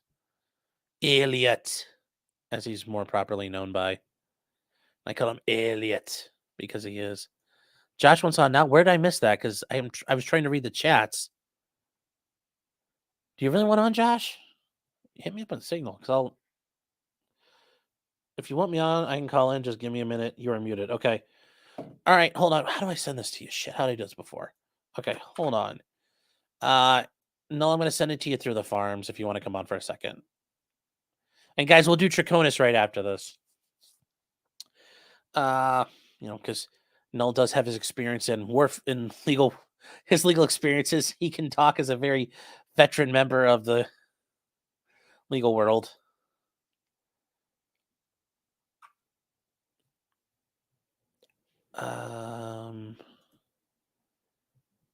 Show all. Start conversation. Oh, why to go away? Recipients.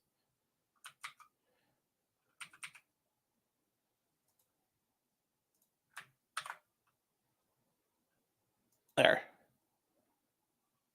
Oh, put in a title. There. I sent it to you, Null, if you'd like to join. I just messaged you.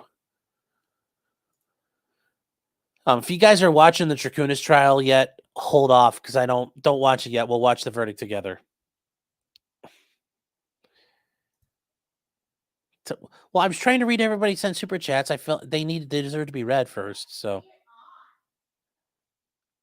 hold on one second.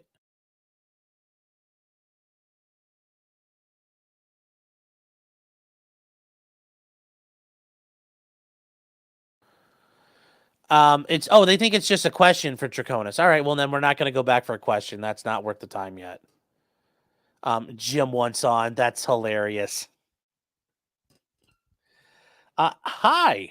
Hi, can you hear me? Yes, I can.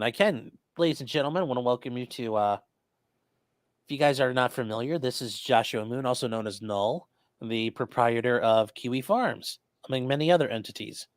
How are you doing? Pretty good.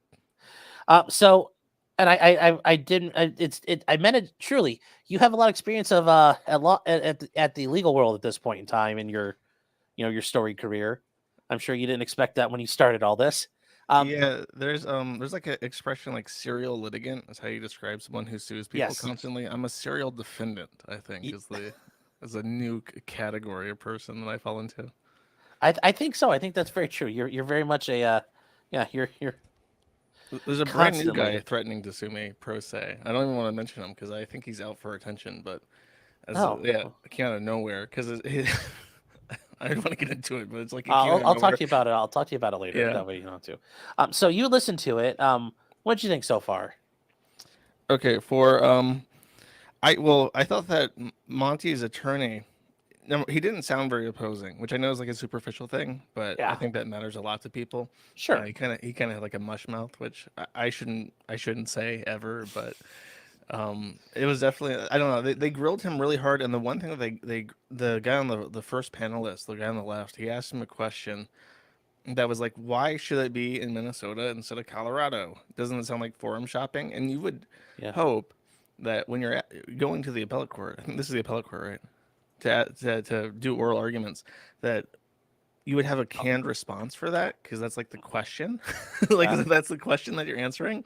And he kind of like froze in response to that question. I'm like, whoa, that's bad, because that should be, that should be like the question you're prepared to answer in total.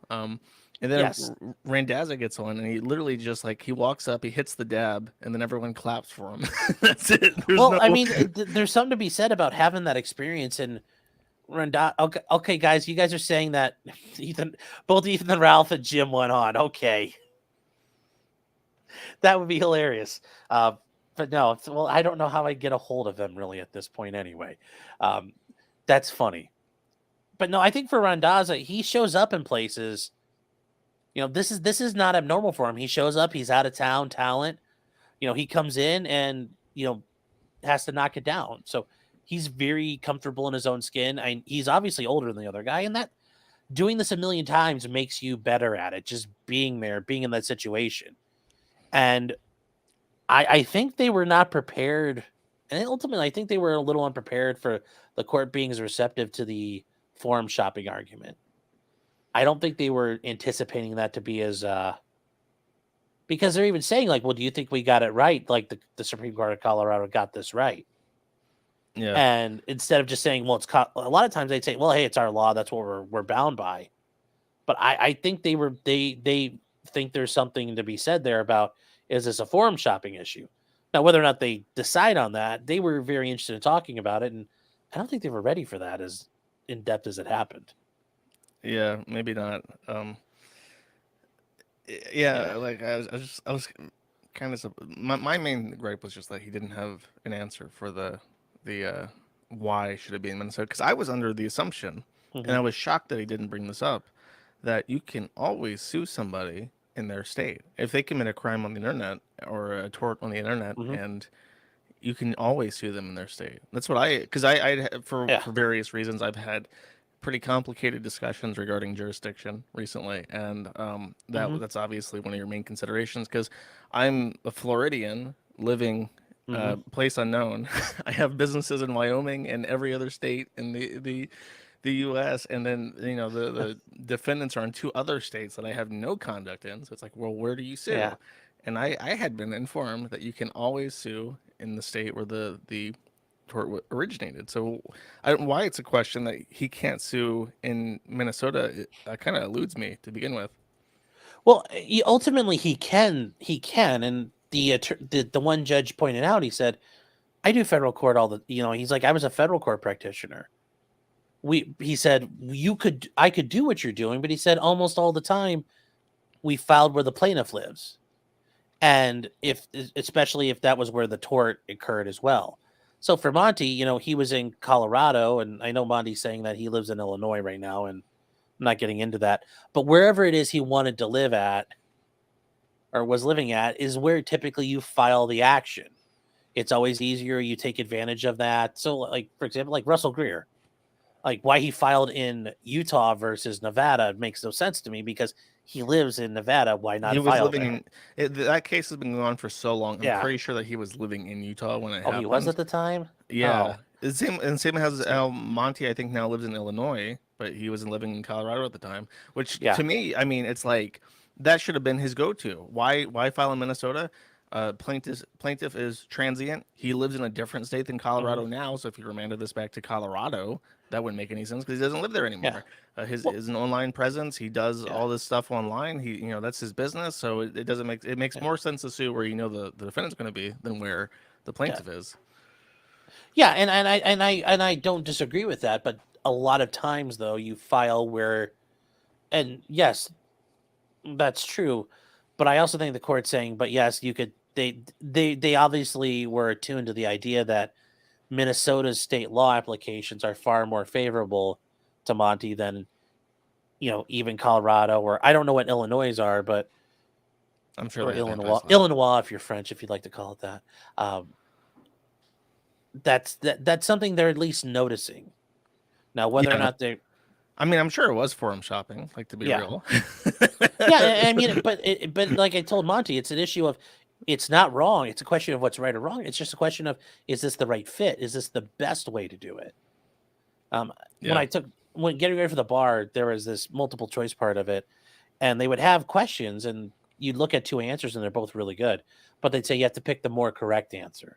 And I always hated that shit because if they're both right, they should work. But when it comes to the conflicts of law issue, in this case, it's not an issue of one's right or wrong. One of them is a little more correct than the other, and it's an issue of is it Minnesota, is it Colorado? So they both my work. question is, if they're going to send this back to district court, they're sending it back to Minnesota district court to apply Colorado anti-SLAPP? Yes. That's insane. That happens. That should be your defense. That's insane. Why the fuck would you do that? Well, I mean, Josh, like you and I can enter a contract and we could say the forum of choice is Texas and we'll be arguing Rhode Island law. You could do that. And it's utterly insane to do that, but you can agree to have that maybe be a term. There's all kinds of ways you can agree to the choice of laws, the forum of laws, the proper forum to try a case in. So that's entirely... It's dumb, but you can do it. And that is dumb because you're just complicating matters for absolutely everybody involved. Not a single person is spared misery in that case. Well, there's always reasons for it, though. I've seen that happen once or twice in stuff I've run across. There was a reason for it, and once the reason was explained to me, made some sense, but I still thought it was dumb as hell.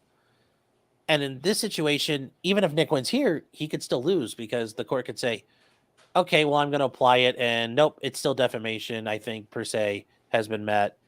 Go on a discovery. Oh, that would be the funniest outcome. I always root for the funniest outcome. The funniest outcome is that he spends all this money on this appeal, asking novel questions of law to try and alley-oop some kind of weird precedent for Colorado law being applied in Minnesota, and then succeeds, and then it's applied, and the judge is still like, well, this is still defamation. Yes. No, it can. That's the thing. Like, it's not a guarantee because even in Colorado, you say you don't just. It doesn't. People think you get to go anti-SLAPP and you drop the mic and that's it. You can still lose even with the protections provided by an anti-SLAPP statute. It's just very scary because if you lose an anti-SLAPP, then you owe fees, and that's unique. That's the reason why Vic Mignogna owes $500,000 now. It's because he lost against anti-SLAPP, which is it exists basically to scare people into not filing unless they, unless it's like a surefire victory, basically. Or they've got the money they're willing to lose. So, and that's also the option there. But the other big part of anti-SLAPP is generally they're pretty robust and you can get away with a lot of things, but it's not bulletproof. It depends on the state. I don't know. I'm not familiar with Colorado's, Mhm. but for instance, I am familiar a little bit with Massachusetts. And Massachusetts has an anti-SLAPP law, but it's so weak it basically doesn't exist. And the Mhm. same is with Virginia. Virginia has anti-SLAPP, but Mhm. Virginia's anti-SLAPP is so weak that it effectively does not exist. Ah. So there are anti-SLAPP. Texas is like an outlier. Like I think even because I had Hardin look into this. The Texas, because I asked him what really fucked up that case. So he looked into it for me just out of his own personal curiosity, Mhm. his educational purposes, and he came to the conclusion that the Texas law was actually insane, and they changed it Mhm. specifically because of this case. Like they made it less severe than it Oh. was when Vic filed. Hmm. Well, I mean, on the plus side, it served a public policy purpose. I mean, How charitable. I mean that's it's like the epilogue. Like, sure, you may have lost, but it changed history forever. Oh, my work. Someone asked in chat. No, I don't pay him for random questions. Because he has an interest in intellectual curiosity and the random things I ask him. So he does not. He is merciful and does not bill me for the random bullshit I grill him with. That's really nice of him. It is. It's It not is. a lot of attorneys won't. Yeah. No, it's true. It's a godsend having him around because he is. I wouldn't say ideologically aligned, but he is like. He finds everything about my predicament fascinating and amusing. So he enjoys it. So he doesn't tend to bill me for things he doesn't have to. Okay. Walter Malone for 199 has a question for you. What makes a proper lol cow? Proper lolcow does not learn from his mistakes. That is the core defining feature. The person will walk into a rake over and over again. Added bonus, if people try to help them and they continually throw them off and say, no, I will step on this rake. I know what I'm doing. Trust me. Yeah. And then Wendy Carter for 15. I don't know what that is saying, Jim promises years ago if he ever ends up in court, he will be fully clad in a Nintendo Lapo suit. Perhaps the time has come. He'll be in a bubble. He'll be like in a Well, hamster wheel this time.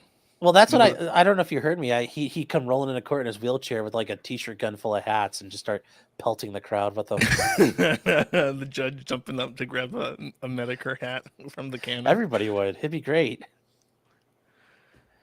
Yeah, It'd I was making a joke about how the driveway battle will take place in the courtroom. The bailiff will have to arrest like 100 people for conduct because they just break out into a brawl. Yes. The entire Well- the entire audience is just packed with like internet weirdos. Oh yeah, it just turns it's an IBS reunion. Yeah, exactly. Oh, it'd be so good. It'd be so good. Always with the hamsters. Yeah, yeah. Just like Richard Gere, always with the hamsters. No, no nefarious hamster purposes. Yes. Yes. Well, Demon's Wrath says, no, Stalker Child, is you who's stepping on the rakes. Did you? Enjoy So Crystal. I made a joke about how because I set them on unclean hands, and I'm like the only thing that Montegraph really did to Rekieta prior to what he said Mm-hmm. is that he was like photoshopping him into the Sweaty Squad sausage memes. Do you remember Yeah. those? I remember those. Did those enter into a court document? I The don't. Sweaties? Not Someone said yet. they did. Oh, I don't recall seeing that. Well, I think they may have been referenced. Oh, okay. I don't think know, they were. I don't think they I were went like Randazzo's Exhibit A. filings to include, Okay. yeah, Exhibit A, the Sweaty Squad. This is not defamation because, Your Honor, Exhibit A, the Sweaty. Yeah. I can't even say it. It's like an alliteration. The Sweaty Sausage Squad Yes. meme. And here's a Yeah. picture of my defendant photoshopped into an egghead, and he's holding up a sausage that he grilled. Yes. Yeah, and like I said, I'm going to try to avoid stepping into that arena too much. But yeah, I don't think there was just there were references to it in the filings. I don't think it was an actual filing with it. Well, I mean, what surprises me is that a lot of people in chat seem to not understand what Rekieta said. Can Mhm. I mention that? Can I mention what Rekieta said? You can about say, Montegraph? like I said, I won't comment on it just because I'm Okay. involved in it. But yeah, you could say whatever it is you want to say. Okay, so I think that a lot of people are under a serious misunderstanding that back in the day, Montegraph had a couple trolls because he's always been like a weirdo, right? So people fucked with him. He self-published a bunch of homemade videos, and then some trolls on the internet said that these were snuff films, even though they're obviously just like home movies. And I think one of the characters in his films is like a minor that is like a runaway from home. So it was like, oh, this is a snuff film, and this is supposed to be a child, even though it's clearly an adult woman. So this is child pornography, is what they said. So people kind of misunderstand that because Rekieta reiterated that he was, or said that he was a pedophile, that these rumors are the originating claim, and therefore you can't you can say that he's a pedophile all day long. That's not true, because what Rekieta said is actually completely different than the original rumor. Rekieta went out and said that Montegraph always liked sucking little baby penis, which is not related to his movies. It was not an existing claim. It was literally something that he came up with on the top of his head to make fun of Monty on the live cast while Monty was in the chat. And then when asked about this, Hey, he Noel, lied to real my. quick. Hey, Yes. apparently Ralph really is in chat. Do you I don't think that that's actually Ralph.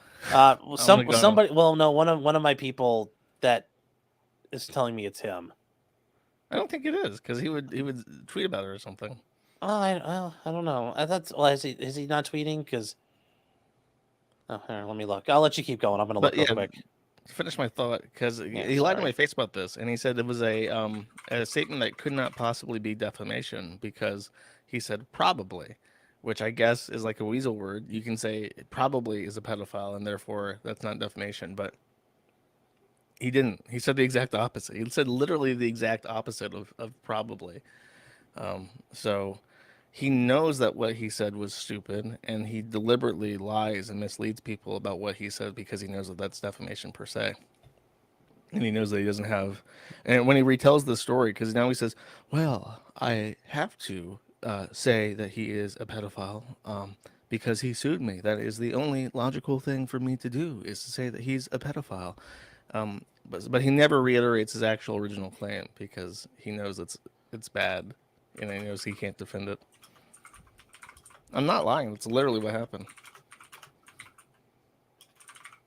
Actually, I've never heard him reiterate the original thing that he says. He will say that Montegraph is a pedophile, but he'll never actually word for word repeat his original claim that is actually the question, the legal question. It's probably not defamation. Yeah. What could you if saying that someone's like gives oral sex to babies, what could you is not defamation? What could possibly be defamation then? Like, what can you say about somebody that's not defamation if that's not defamation? I don't know, Nolan. Like I said, I don't want to. I know you're probably asking more hypothetically, but it's like, just that's a very good rhetorically. question. Very Like, good ask question. yourself, if that's not defamation, Yeah. like, what is? And if someone said that about you, how would you feel if someone said that to you? So went online, someone with, at the time, Rekieta was at his height. So this is a person who was speaking to 100,000 people at a time, said that you sucked off babies. How would you feel? Would you feel that your reputation was damaged because of this? Or would you say, well, First Amendment, bro? No, you probably wouldn't. You'd probably be upset. Yeah. And then also Parallax has a question for you. Sorry to switch gears and all, but he asked this and I don't want to forget it. Are you proud Boss Man seems to be thriving a little bit? Oh, I'm very happy. He even pays his mods. That's awesome. He pays his mods. I'm very happy that Boss Man's has with all the I told the guy that told me about him, because Bossman had less than 1,000 subscribers when I knew him, and or found out about him, and half of those subscribers were just people fucking with him and making bot accounts, which Stake eventually fixed. But thousands of his followers are fake subs that are controlled by a group of people that I had talked to that but not anymore, because they hired a service. So all of his subscribers now are like real accounts. But back when I first found out about him, the majority of his accounts were bot accounts. But I told him when he told me all this, if I talk about this guy on stream, I can tell you right now he's going to blow up, because it's very, very, very funny. And it's very funny to the point where you can take a random clip of Boss Man and show it to anybody in the world, and they will laugh at this guy, because it's just like you don't need context, you don't need his background, you don't need any information about him. You see him throw money on a casino game and lose and go, what the fuck? How is that possible? And you just laugh because like obviously it's a casino game. That's actually what it's designed to do, is to take your money. But yeah, I'm very, very happy that he has not like changed at all with his publicity. He seems completely like willingly ignorant to the following that's accruing around him. And he just sees the sub count go up and he thinks, thank God, more gambling money. You know what I mean? Yes, yes. And then, wow, you guys are just chugging along out here tonight. And what else is there? D-Zone D is saying, but how would Montegraph prove damages? If it's per se, damages are presumed. When for example, if you're being accusing somebody of criminal conduct, there's a presumption you've caused damage to them. You caused them harm.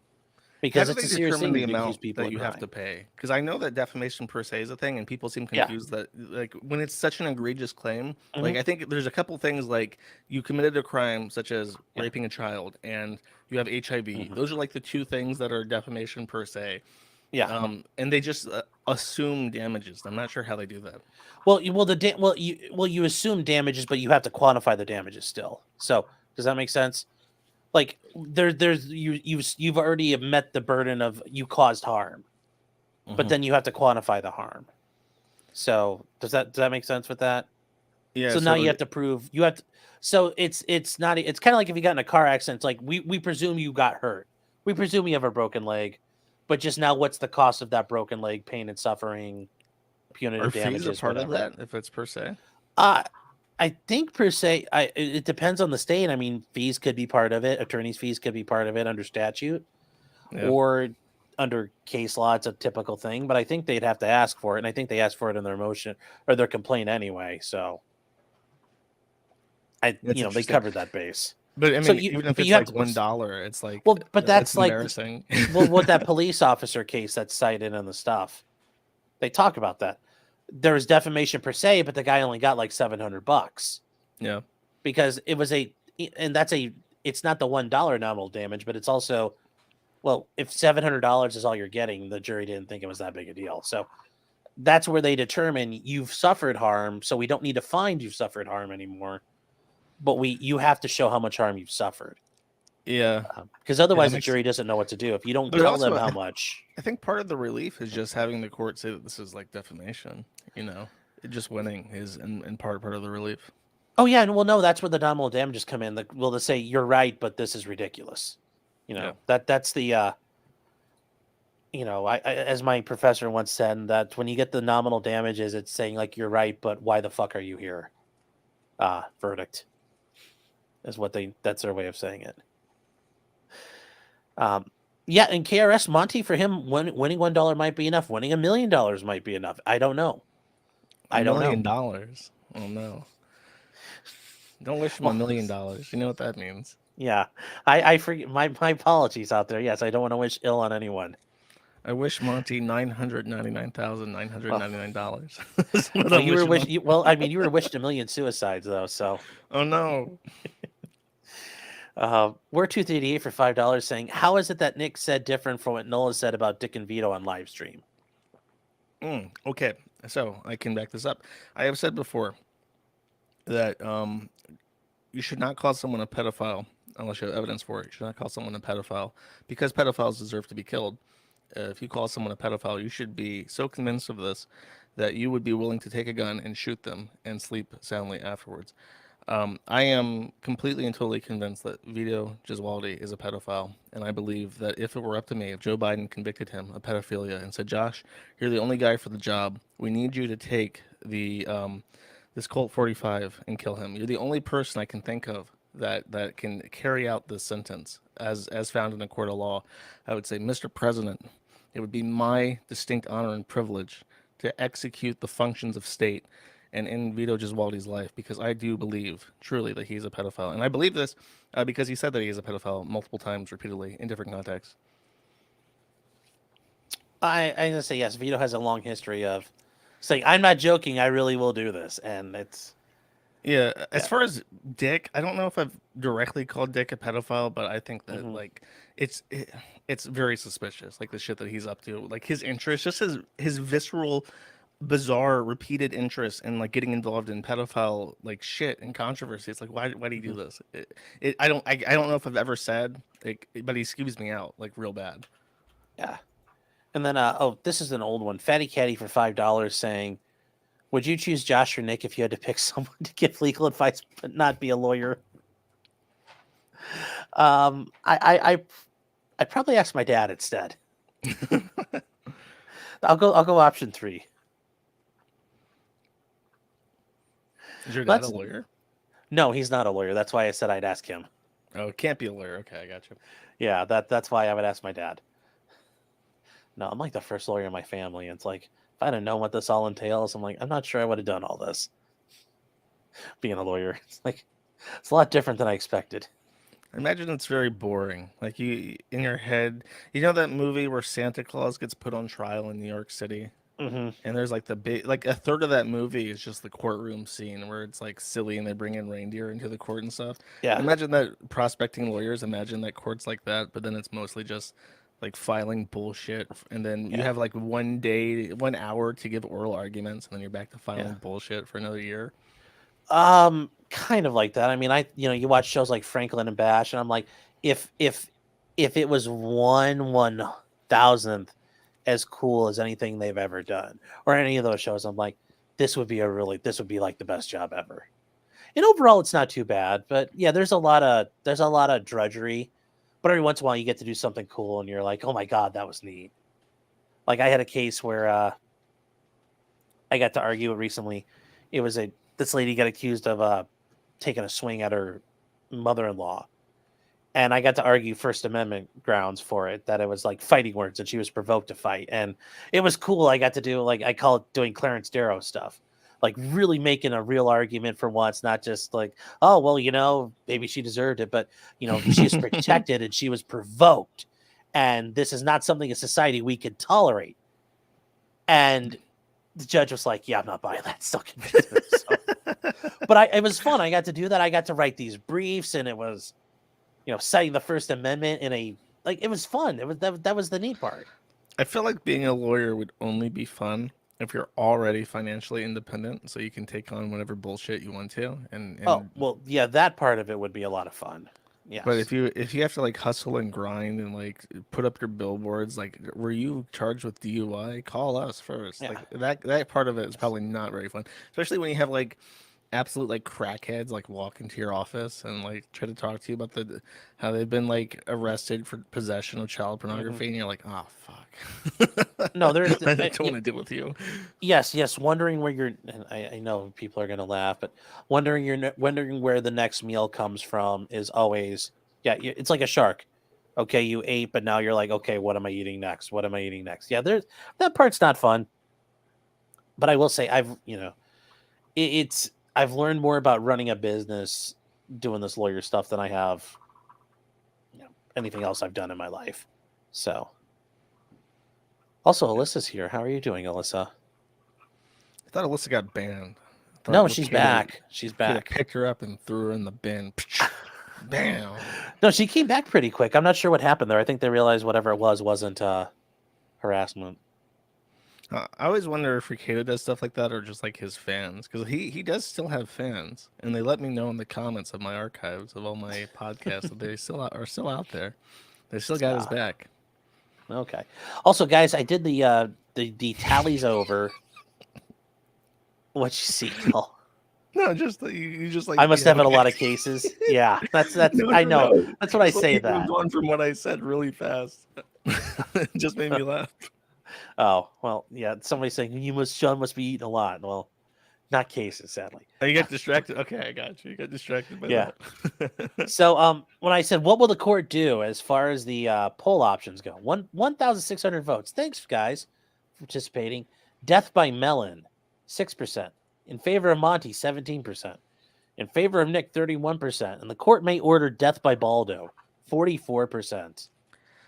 Yeah, I'm The waiting clear for the winner. part where Randazza like puts on the Baldo as like a demonstration in the court to explain what it is. You have to pay him a lot for that. That's going to really increase the fees of the court. That would be great. That would be great. He courtroom demonstrations. Like, so how does this work?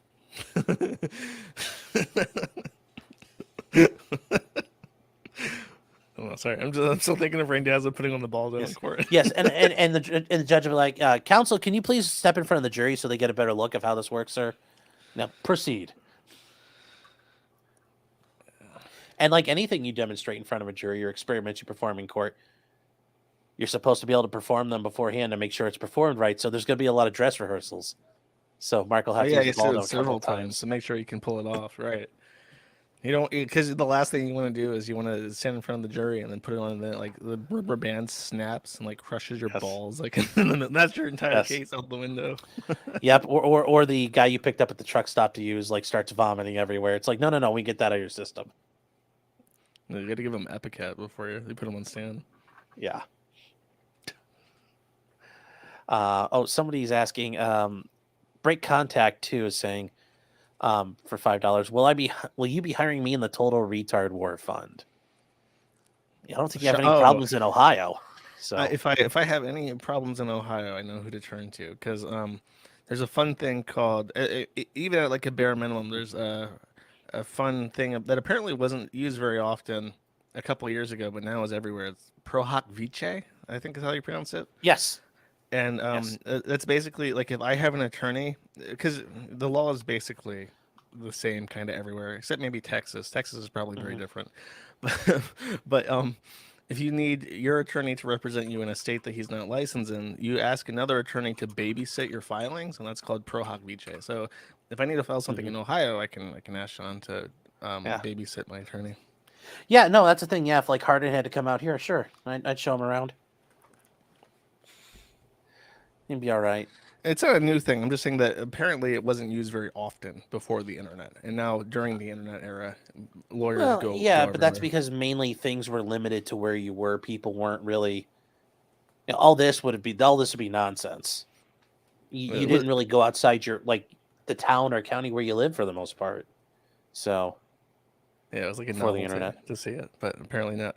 That's just how it was explained to me, that it was a novelty once upon a time, and now it's everywhere. Yeah, no, yeah, it's very true. It's very true. That's the case. Yeah, like, you want to see the corn get harvested? I'll show you some corn getting harvested.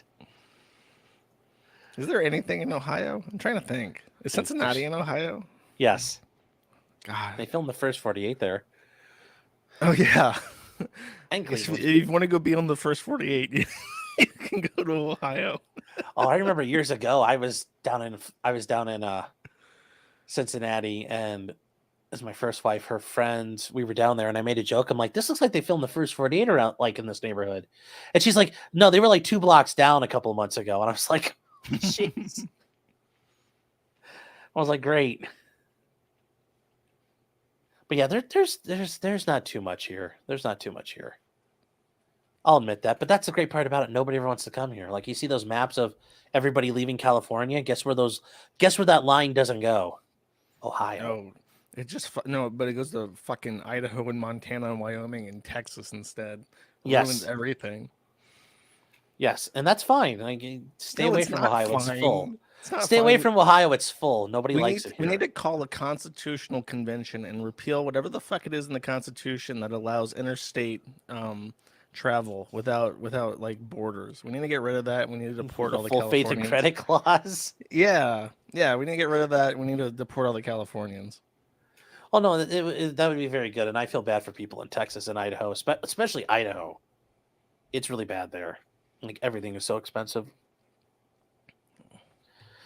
Buffalo Dan called. He wants his Baldo back. Mandy, why do you have a Baldo? That's the question. Okay, I need to go eat. Is there any last questions? No, I think that's it. Thank you for stopping by.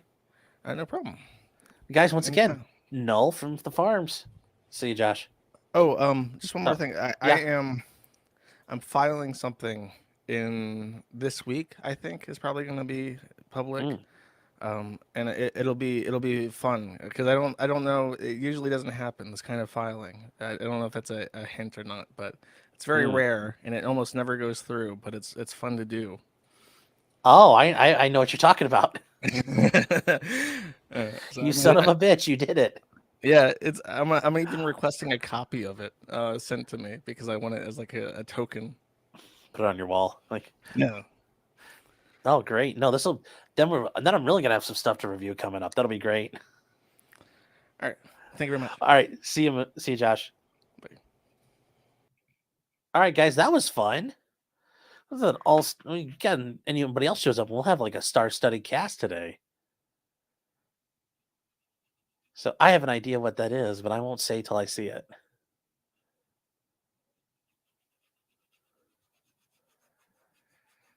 So yeah, guys, that's it. Let's see here. I gotta double check Michelle Triconis though. Did anything happen there? No, Michelle Triconis is still in deliberations, no verdict yet. So there's no update there, guys. Nothing's happened. Hannah Reed is going. She's the armor in charge of the gun that Alec Baldwin used to shoot that Ukrainian lady, which got Alec Baldwin unofficial status in Wagner PMC. So we're gonna switch over to that in a second. When am I gonna do a hot tub stream? Never. Jester says, wondering how the Gorilla Grip Pussy Pal's going. I don't know. They were still finishing up showing her interview with the police where she basically fucking tells them everything. So once again, do not talk to the cops, please. Do not talk to the cops. Please don't talk to the cops.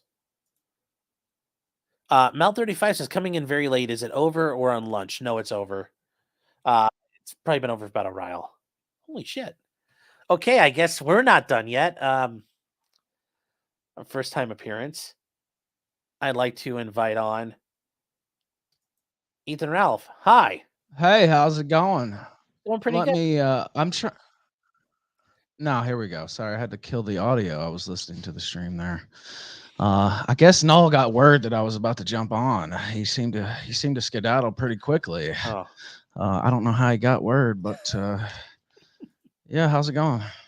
I'm pretty good. I do appreciate that you considered me PPP's grandpa, not PPP to be my grandpa. That I do appreciate that because that would have been worse. Oh, you saw that? Yeah, I Yes. mean, you're pretty hefty. You know, I lost a bunch of weight, Yeah. so I get to talk a little shit now. No, you can. You're about looking people good, man. fatter I'm than glad me. to see you're doing good. Well, thank you. I appreciate that. By the way, that was not actually me in the chat. I saw them pop, and then they thought that was me. No, it wasn't actually me. But that's why I got sent the link. So whoever was trolling, thank you for that, I suppose. But no, that wasn't actually me in the chat. It sounded like me at certain points, though. It was a decent impression, but no, my account's like Bob Smith or some shit like that. I forget what it is. You know, you just had Noel on here, and he said he doesn't like people being accused of being a pedophile without any evidence. Well, then he goes on to call Vito a pedophile and said, you know, he wouldn't mind shooting him, basically. Then he intimates that Dick Masterson is a pedophile right after that, which is just low down and dirty. Sean, I don't know. You didn't really challenge him on that, but I haven't seen any evidence that either one of those guys are pedophiles. Well, Have I mean, you? all I can say is Vito's made the tweets, but I know Vito said those are jokes. But that's where, you know, if you run around saying you like doing something and then you say, "Oh, well, I'm joking," I mean, that's up for people to decide whether or not that's true. Well, he did make some questionable tweets. I agree with you there. I don't think I've seen anything from Dick Masterson, but that's, I don't know.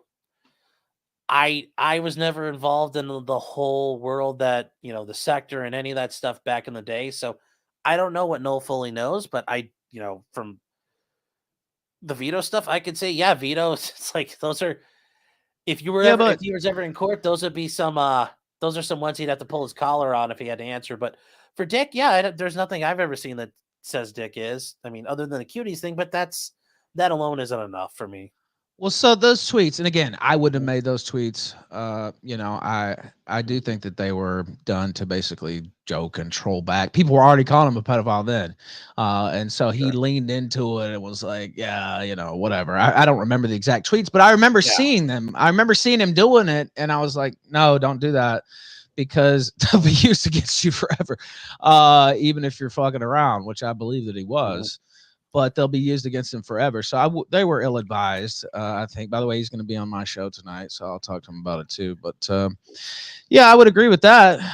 But I don't know that Vito and I mean, I do know. And Dick Masterson, they've never set up a board for pedophiles to commiserate on, like Josh Moon, your past guest. Just that's in his career history. Sean, I don't know if you know that or not.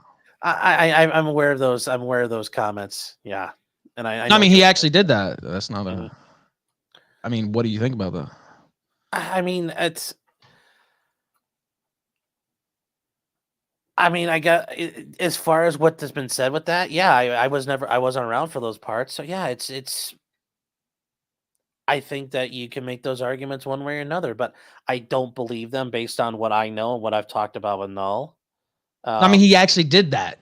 Now, I that doesn't make him a pedophile necessarily. You could say he was a free speech absolutist or whatever. Yeah. I wouldn't have done that either, set up a place for pedophiles to commiserate. But anyway, go ahead. I didn't mean to cut you off. No. I mean, that's the thing, though. I mean, it's one thing if you want to make the argument of all that, and I understand you can make that argument and you want to, but I disagree with any of that he wanted that to happen or that was his intended results or whatever you want to argue with that. But I do agree with you. I do agree with you as far as Vito has said. Yeah, he was trying to lean into it, but that's where you get into the idea of like, is that the thing you really want to lean into? It's kind of like if, for example, somebody starts calling me a racist, like, you're right, I'm a racist, and you start screaming every racial slur you want to. Is that the way you should probably address that matter? No, it's not, and I agree with that. And I saw it when it was happening, and I was thinking, Vito, no, don't do that. But I also took it as a troll, right? He's trolling back, and it's not like, to me, that's not evidence. Like setting up a not a room, but a message board for pedophiles to commiserate. And it was the stated goal, Sean. I mean, they were segregated off. They wanted to quarantine them off from the main discussion boards and give them their own place, basically, so they wouldn't contaminate the main parts of, what was it, 16 Chan, I think. Are you talking? Well, I was going to say, are you 9chan. talking about one of the Chans? Because that's what Yeah. I'm trying to figure out. Where Yeah, I you're am. going with that. Yeah, I am. Okay. Yeah. It wasn't Kiwi Farms. It was, I think it was No, a project simultaneous with that or something. I don't know. I'm not a Chan expert. And I wasn't following. I don't know enough to know the answer to that question to really comment on it because I didn't really follow it at that point. But I've heard those comments before. I think I've heard you make that statement before. So yeah, it's out there. Yeah, I mean, it happened. I don't even think Noel would deny it outright because that did happen. Now he's probably got some excuses, but I mean that did happen. That's not a claim. I mean, there's evidence of it, and screenshots of him talking about it on the board and all that stuff. So it did occur. All right. Well, like I said, I don't know. But if you don't, you don't have to comment on it if you don't want. No, I know, but I'll let you say what you want to say there. Yeah, I appreciate it. Yeah, no, but did you? So I know what this we were on today about is Nick and Monty. Monty sued Nick. You know about that whole thing, right? Yeah, I know a little bit about it. Yeah. Okay. I don't know I did see what he exactly said, but it's been I don't know, it's been a while. Months, a year since I've seen it. But yeah, I do know that he's involved in legal battle with Montegraph. Yeah. Yeah. So I don't know. Do you have any thoughts on that yourself? I mean, certainly you're free to talk about that if you want. Well, the case itself, I don't know. I'm not a big fan of suing people over what they said online. I've gotten tied up in court and people have tried to silence me. There's certain things I can't talk about even now because of that. Well, and so, you've got your own, I understand. Yeah. Yeah. So it hits a little close to home for me. And, people use the courts to muzzle you and then they do an end around and spread a bunch of lies about you and you can't really respond to it effectively.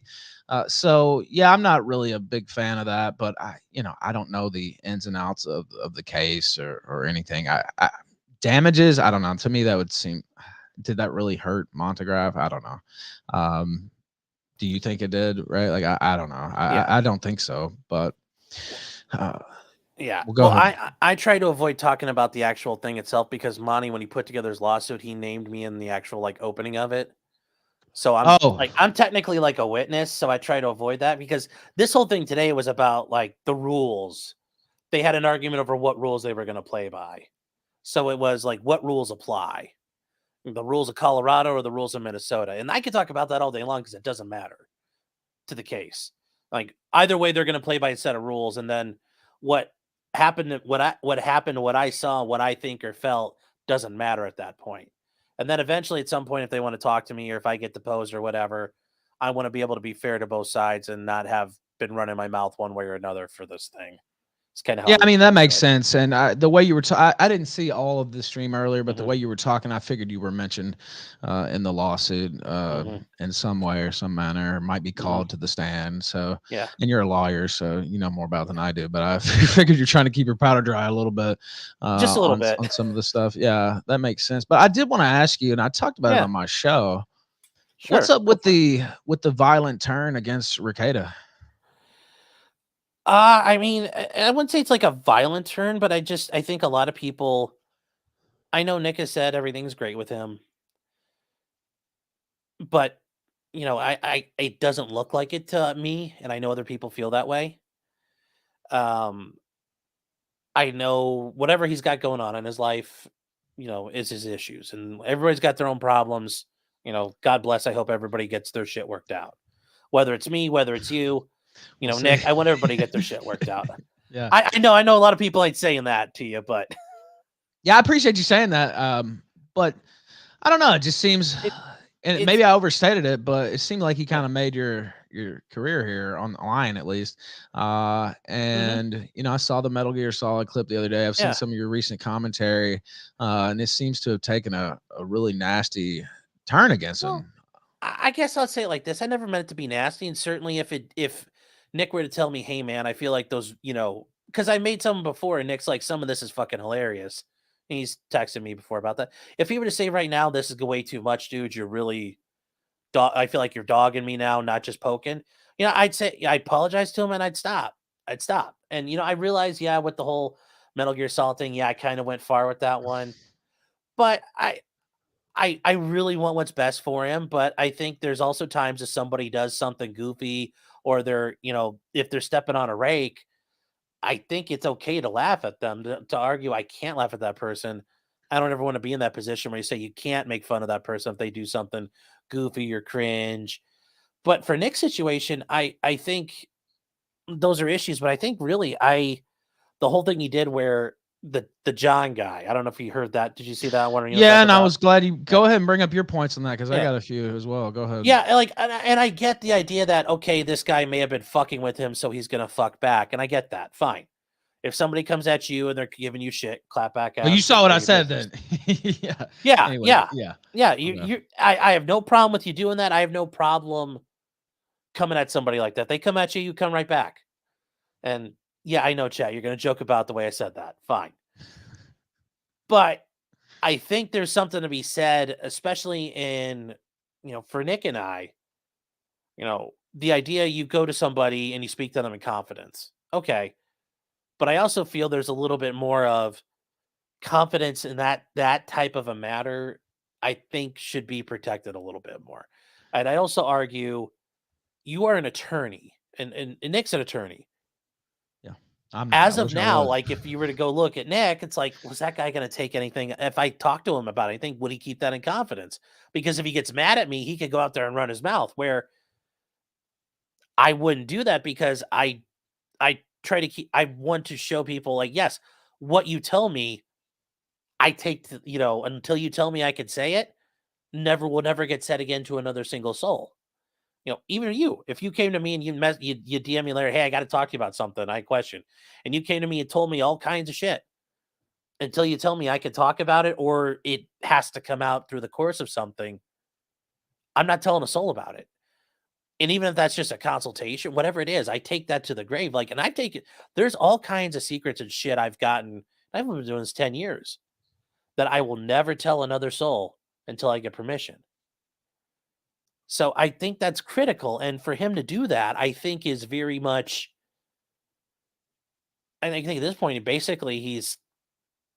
I mean, if you Google this guy, you're like, I want to hire this guy as an attorney. You're like, fuck. If he gets mad at me and gets a couple in him, he's gonna tell everybody about all my business. I just he's got to get right with himself, and I don't know what that is. I don't know what he needs to do, but I think he's got to get his shit sorted out a little bit. So I take that and I understand what you're saying there. But Yeah. what would you say if I told you that John/Captain Manning had Mhm. revealed that on Kiwi Farms, I don't know, Mhm. 2 years ago almost, and that I read it and already knew Mhm. that story, and that Kiwi Farms had read it as well, and that's how they were able to deduce who John I saw was? that part. Yeah.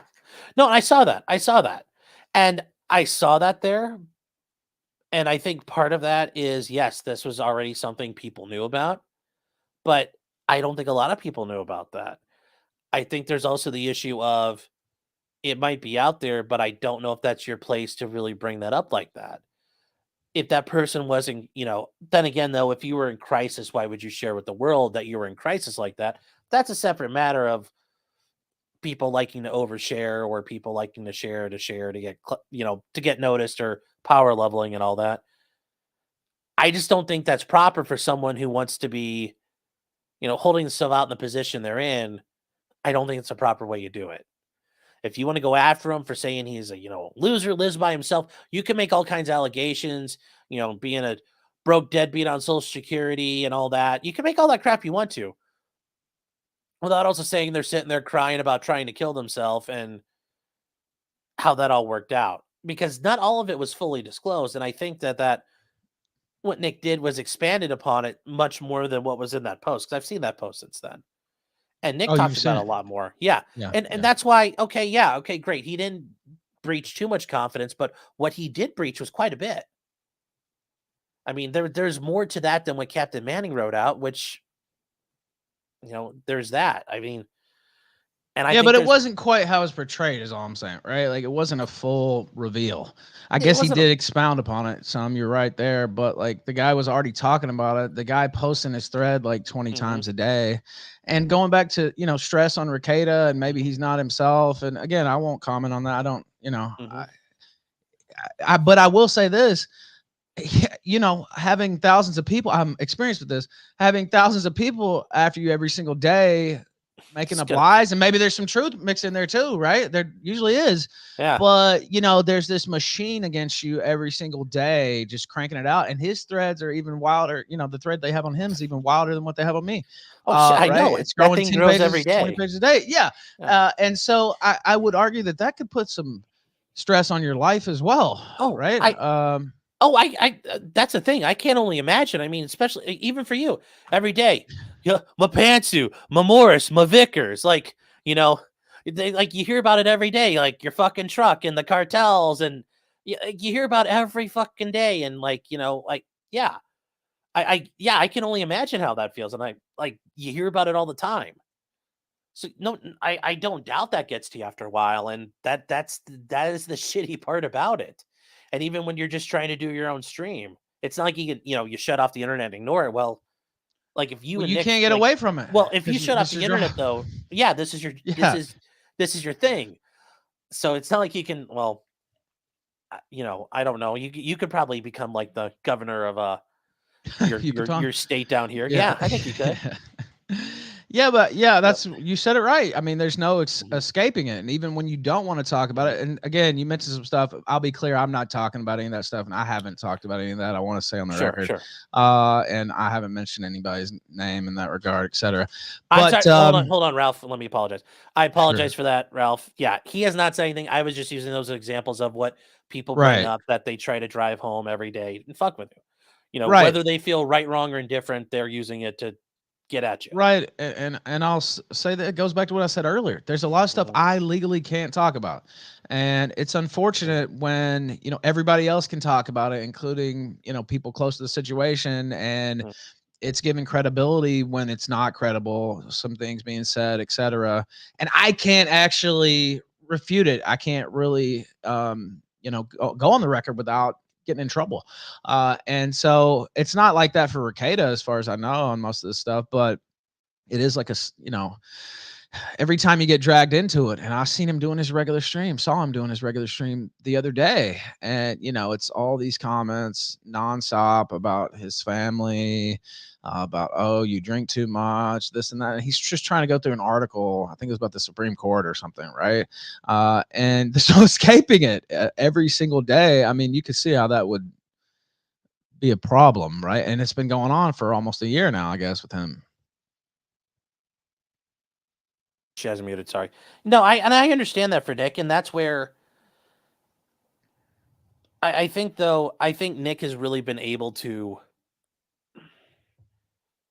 And I'm not trying to knock you, Ralph, or make fun of you here, but I think Nick was in a position where he really could kind of control how things were going, and I think I don't know what his deal is, and I get it. I think probably for Nick a little bit of it. Certainly, I'm this way at times. You tend to like when something happens, and I've been a very big contrarian most of my life. That's just how I roll. I'm not afraid. Like I do whatever, and I do the other fucking thing just to fuck with people. And I get that, and I think for Nick that might be part of the issue here. Is well, fuck all these people. I'm not going to do what they want or whatever they say just because they're saying it. But I feel like Nick was he's been in such a position where he could direct things in a way, and I'll say for you what's happened to you as an example of, well, I've already seen what's happened before, so I have some idea on how I could navigate one way works versus another way not working, and how would I react and respond to things. And I just feel like Nick has kind of been like, oh, fuck it, and just done whatever, went on his own path, which I don't see why. I feel like there's enough examples on the internet you can say like, okay, well, I can weave between the landmines a little bit. And I don't think he did that. Well, you mentioned me, and speaking from experience, there is a point where you can control things. But you're taking fire every single day. People are coming at you with bullshit every single day. And, it's hard not to respond to that stuff. And I know sometimes you shouldn't, or you should take a different path or a different response. But once the snowball, starts rolling downhill, things are out of your hands. I mean, what could he come out and say now besides he was going to hang himself or something that would please some of these people? I mean, it's rabid against him. And I've talked about this. I don't really know. It seems out of proportion. With me, I would say there's more stuff going on for people to seize on or whatever, or make a big deal. But I see Rekieta and they say, oh, there was some fake bitch in his chat, or stuff about his personal life that they don't even know, comparatively speaking, right? Yes. Or he's drinking too much or whatever. And I'm thinking, what? Why are they so hell bent on destroying this guy? Now I have a couple theories. A lot of his fan base was built around Kiwi Farms, and then once he had a falling out with Null, and Null starts talking about him weekly or whatever, multiple times per week on his show, that the Kiwi farmers see that as a green light and think they've been betrayed, etc. And that seems to be what's behind a lot of the bloodlust, because I see, I don't know, it just doesn't seem like there's as much there to justify the response that they've given him.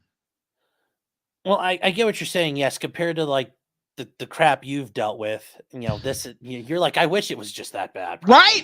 I'm sitting there saying, wow, I wish I could trade places. Yeah. Are you serious? I'll deal with Mandy every day. Yeah, I was about to say. Yeah. Mandy, that doesn't mean he wants to talk to you. Don't start DMing him.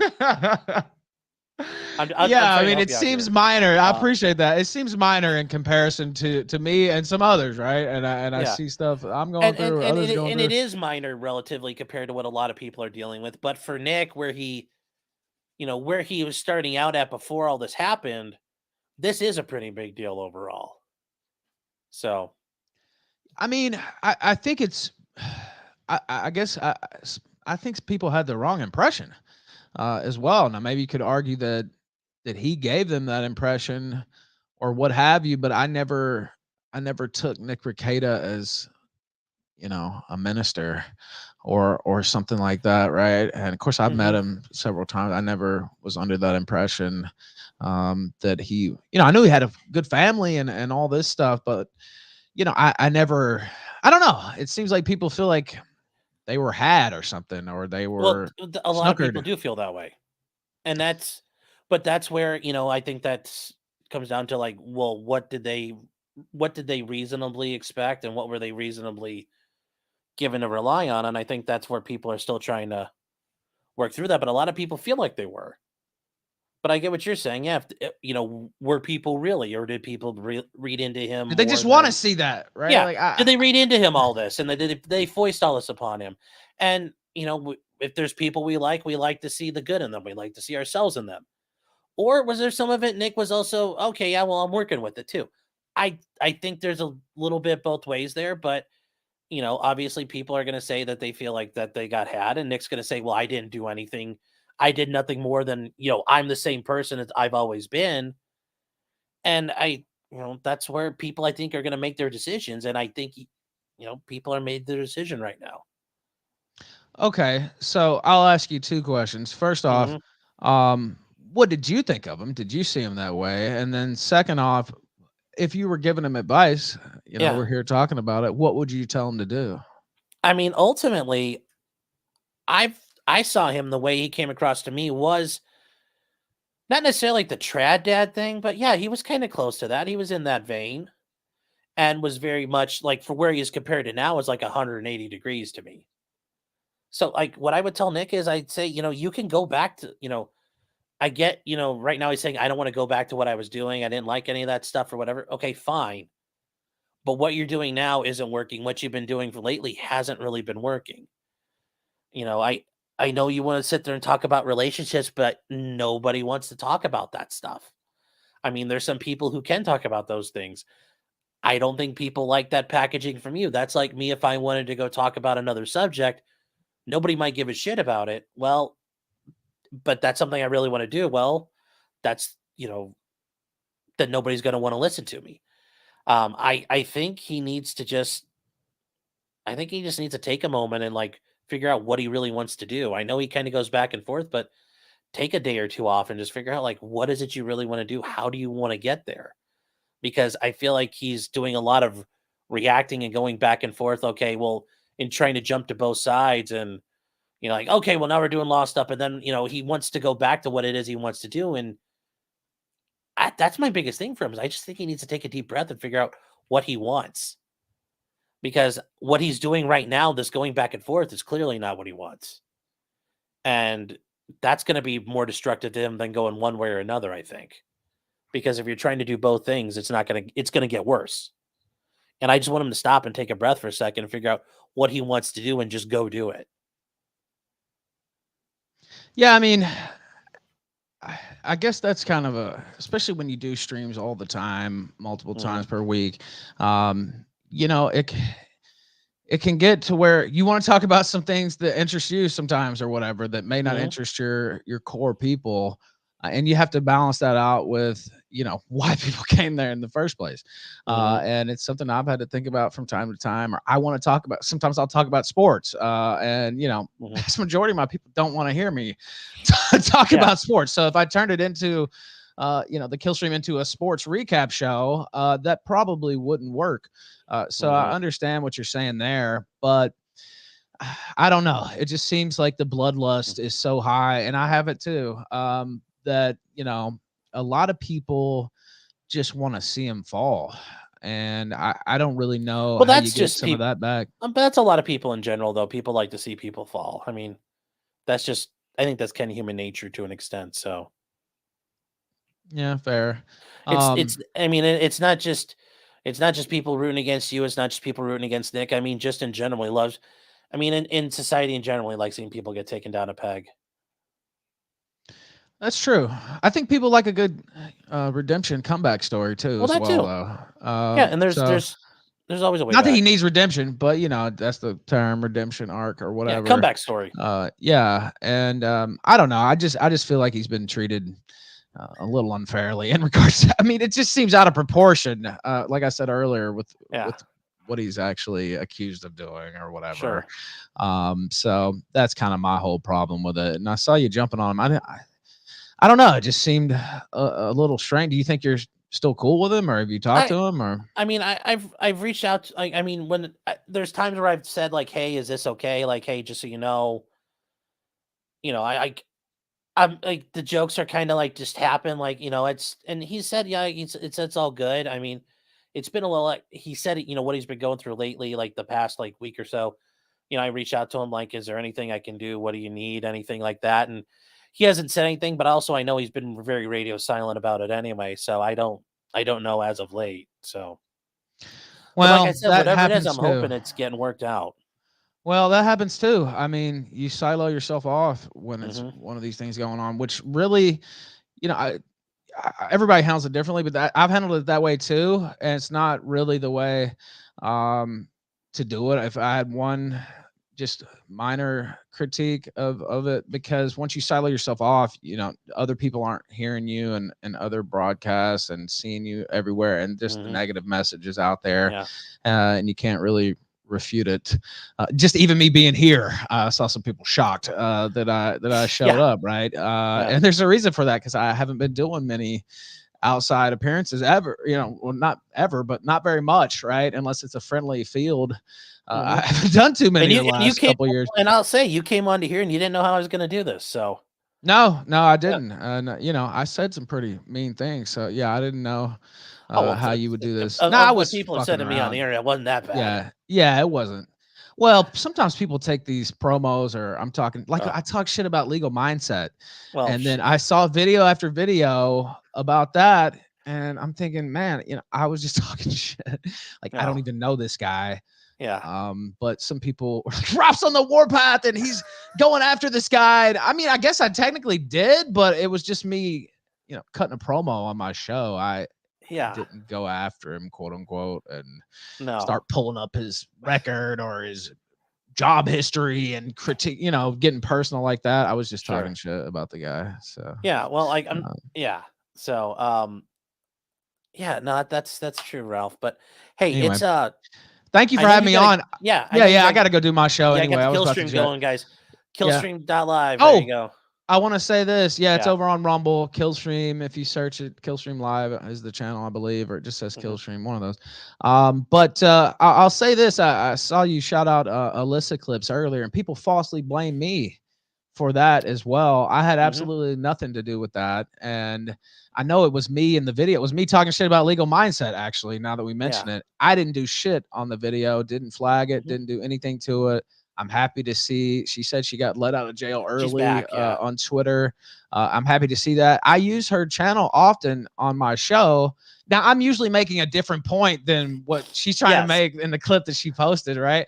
Yeah. I've seen. But I yeah, watched the Killstream. So right, yeah. But it was, I use that channel a lot, and so I would absolutely not do that, and haven't done that. And I'm glad to see that she's back. So I just want to state that as well. And I appreciate you having me on. Thank you. well, no, thank you for coming on, Ralph. I appreciate it, man. I'll see you around. You're welcome. See Take you care, around, man. Later. Yep. See ya. Mhm.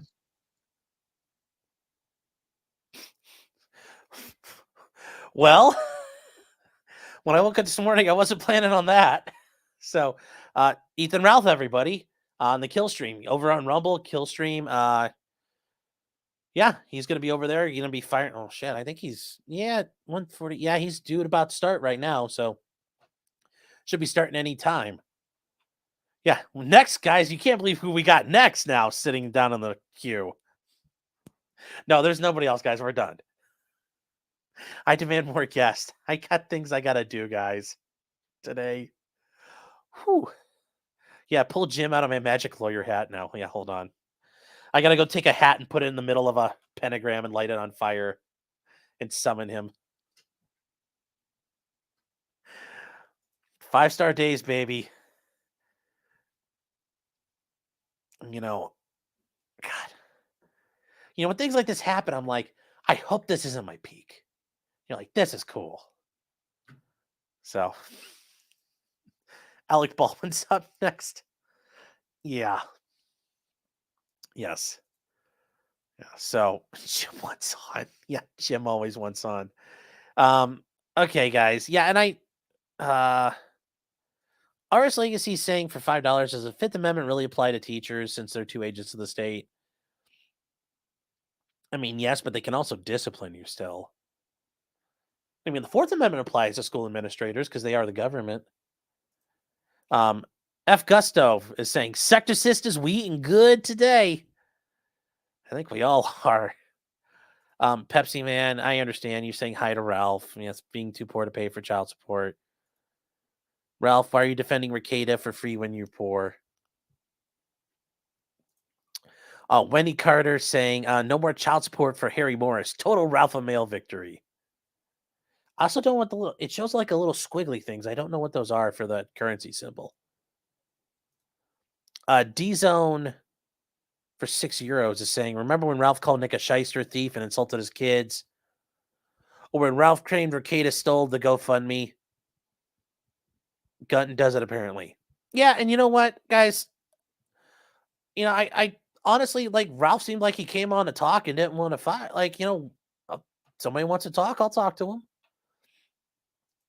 Dr. Doomer for €5 saying, congratulations for making it the top of the sector, Sean. Maybe Worski will remember your name now. Yeah. Yeah. Tell Wong to stop crying and take your child support. Okay. Tridio saying, did you take your wife to a cuck resort? I don't think there's any of those. Well, I don't think there's any of those in Mexico, at least where he's at. So no, the answer would be no. You're not a wrestler, Ralph. You don't cut promos. Well, he cuts, I don't know, like intro or something. I'm not sure what he's. Yeah. Sean was going to do the Ralph voice, but stopped. No. Say, Griffith saying, was that fat boy Ethan Ralph? I'm fatter than he is, so by far. Because I've seen his tweets. I know I'm fatter than he is. Where's Worski? Worski's probably doing whatever Worski does during the day. What's my ethnic background? White.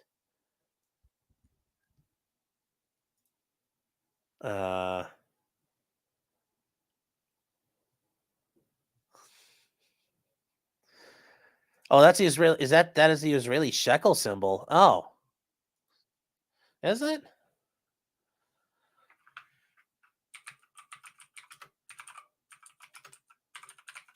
Israeli shekel symbol. Oh, it is. Damn.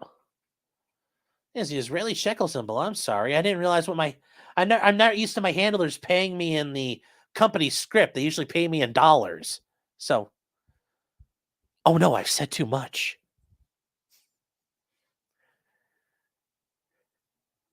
Doggo once on, Monty once on.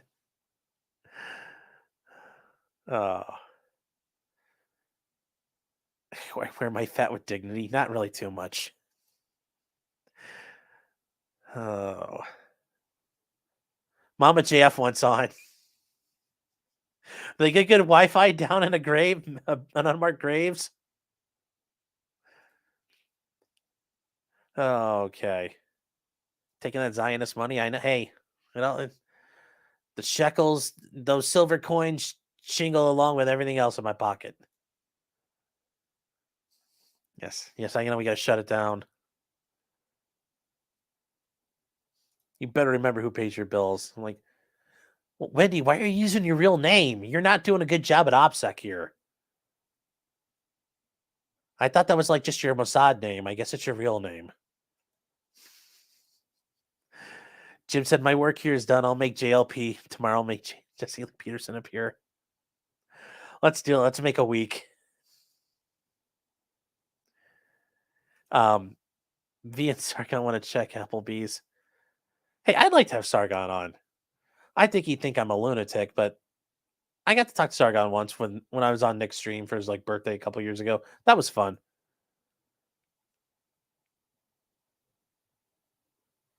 I get paid in gold fillings, yes. Johnny says we need a Ouija board. Jim, get in here now, Jim! No, we're all done. We're wrapping up, guys. Yeah, I'll do the Putin-Zelensky debate next. I'll just be hoping I can get Zelensky's coordinates so that Caliber can find him. That wasn't a well. I was laughing about it because that would be hilarious, but that was kind of not really a joke.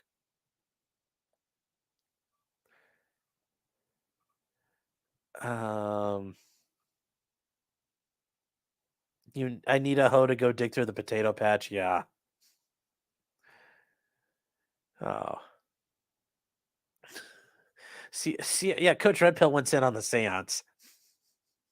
But how's the Ouija board going to go? It'll go to Coach Red Pill, tell us what you're thinking. It'll go to Y, and then it'll go to A. It'll be, yeah. It'll just sit on the A for like 20 minutes going, yeah. Is that how you do it when you seance? You're like, great spirits, summon us. Instead, you're like, Coach Red Pill, the prophet of Wilshire, we summon you. Yeah.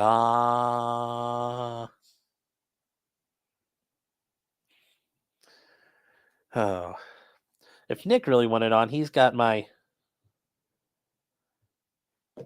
my info. So funny. Nice try. Mandy wants on. That's not happening. So guys, that's really it.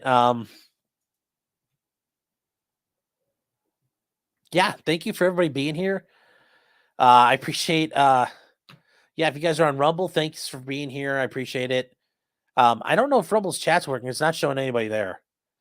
And then everybody, the 3 people on Twitch. Thank you. You guys are true and honest fans. The 3 people on Twitch and the over at 1,600 of you here on YouTube. Thank you guys. Yeah, we're all done. So yeah, it's a very keynote day. Oh, who's texting me right now?